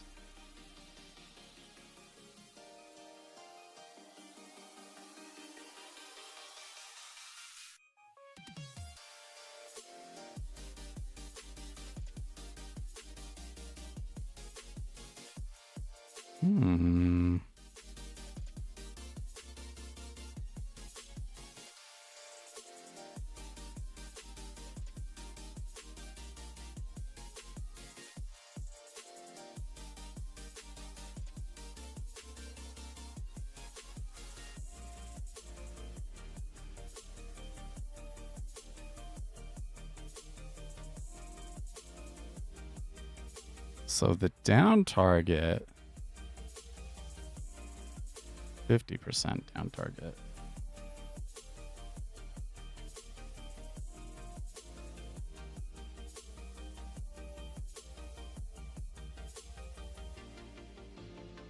Oh, that's interesting.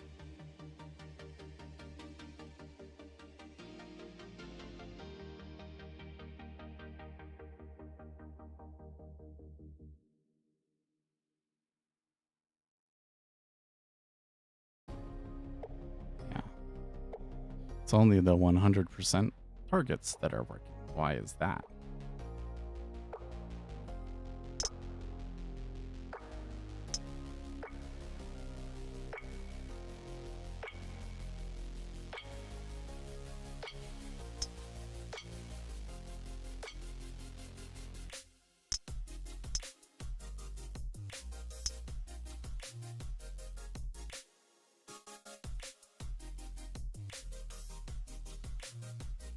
Wow, this is the biggest one-day drop in gold since April 2013, my news squawk says. That's what?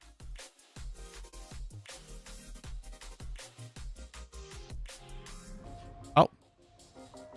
Well, so for starters, we don't want it on this one.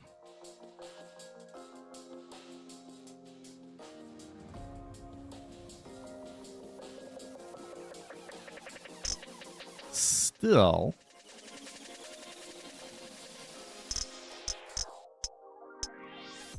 seemed like that is working correctly. Like that bug is working correctly. I think you have 5 on this only.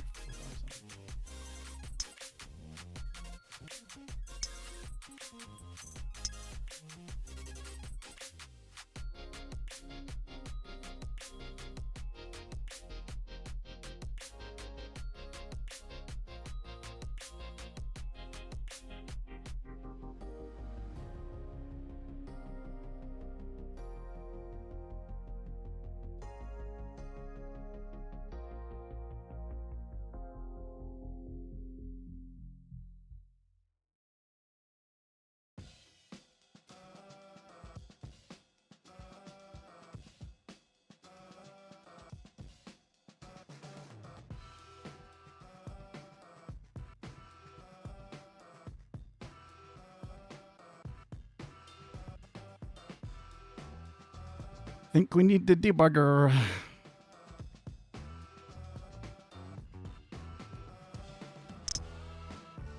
$4,000 is strong support. Yeah, I'm not entirely convinced that like the long-term party is over, but a drop that big really strongly suggests that I'm wrong, doesn't it? Like, is there something else going on beyond just like profit taking sort of a thing?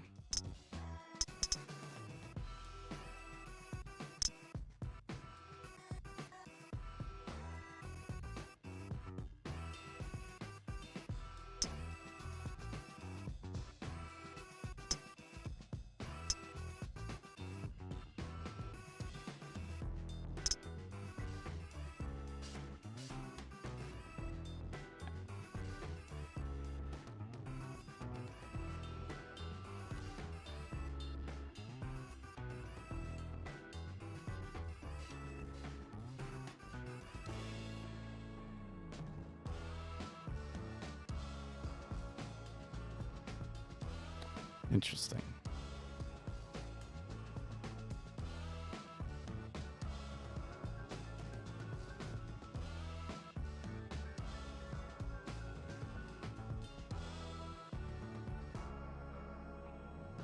Oh. It's an issue with the file. Ta-da! Okay, so when it doesn't find the file, why is it not making all of them?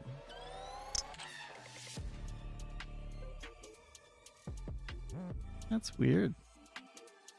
Wow, I'm surprised that that worked.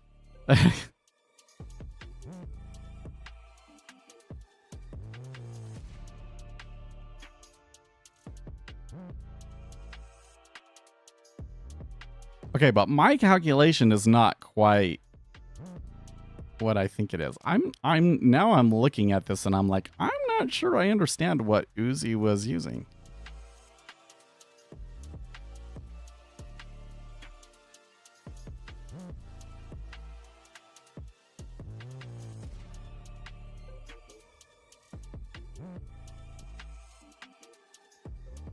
Because this is 50% of the number, and this is a full percent of the number. And Uzi was saying that it matched them all. So I'm not picking it up. He's doing something slightly different.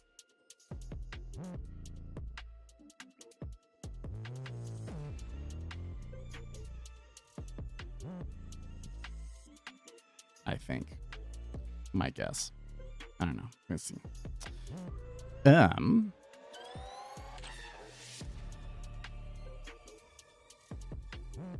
mean, it did settle right there between the two of them, which is kind of funny. But also, why is the ZB one so bad? New tab. We change this to ZB. And now all of a sudden it's only doing two of them. Oh wait, did it just throw me some errors? No. Did not.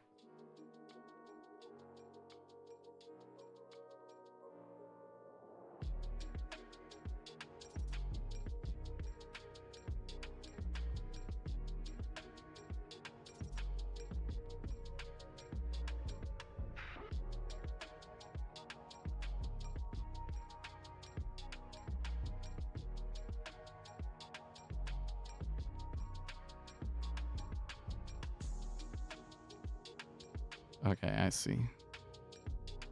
That line does not do what I want, what I think.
ChatGPT will tell me. I'm using the try get value method wrong.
Ta-da. Ta-da.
This way we can test the whole.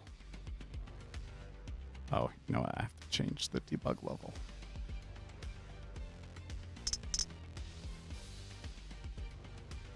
Debug.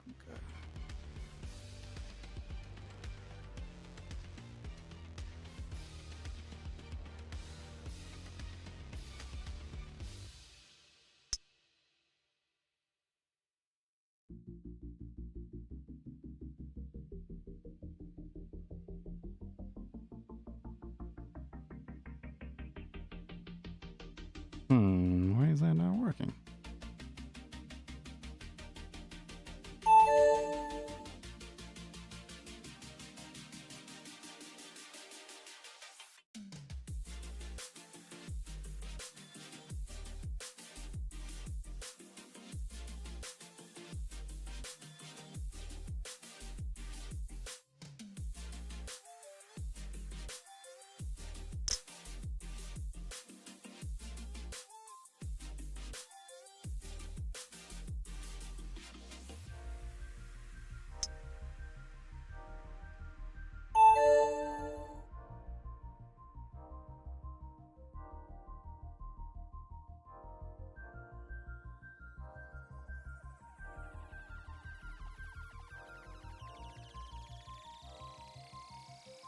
It's definitely multiple days.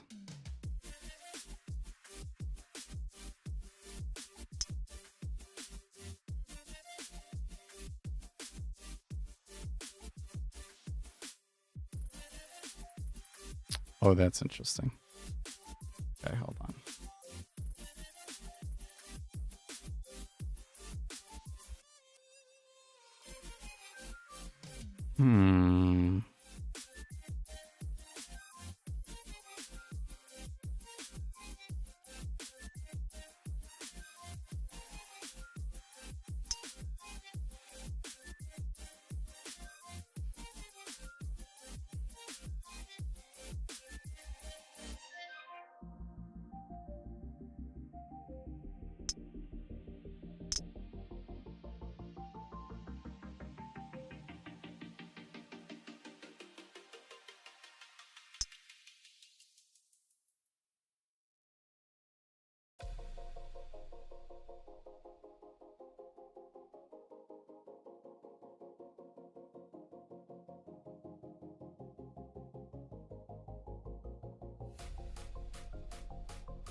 Lovely.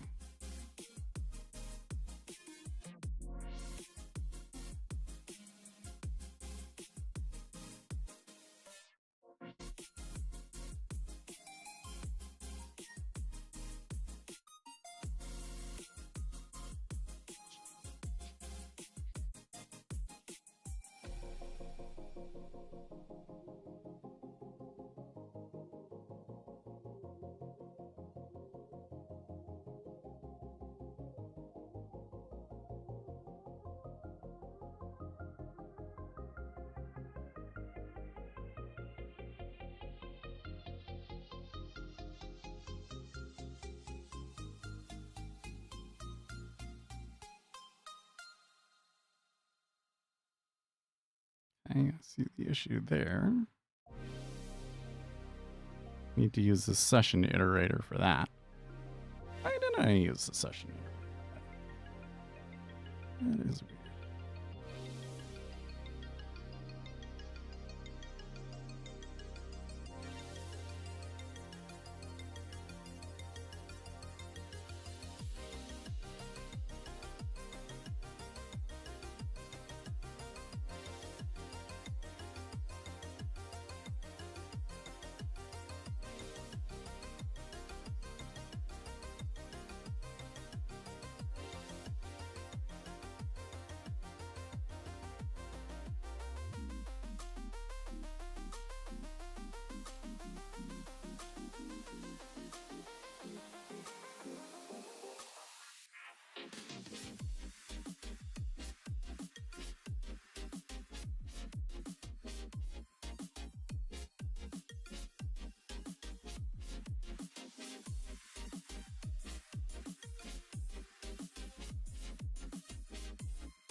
I'm concerned about my computer because when I...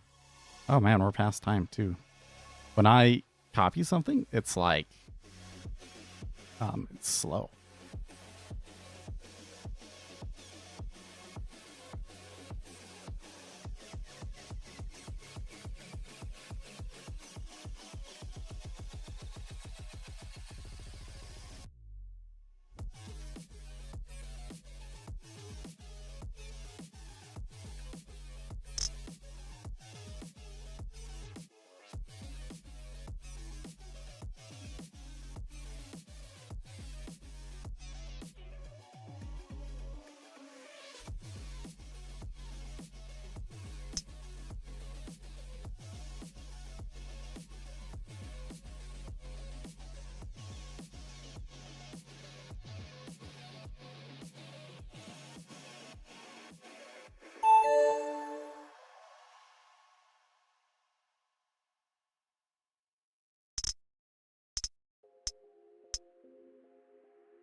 Oh, right.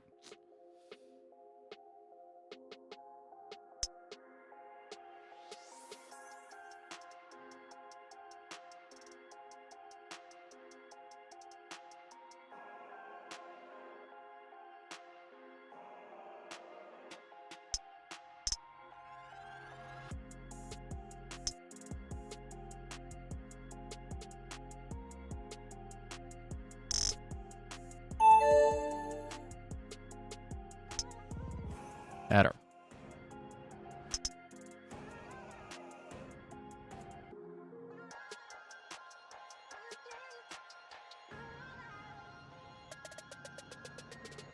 Interesting.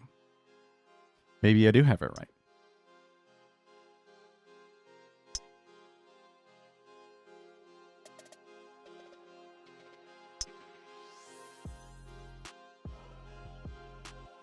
Okay, guys. Well, I think that's all we got time for today. Got some other things to do today. So I will talk to you later. In the meantime, stay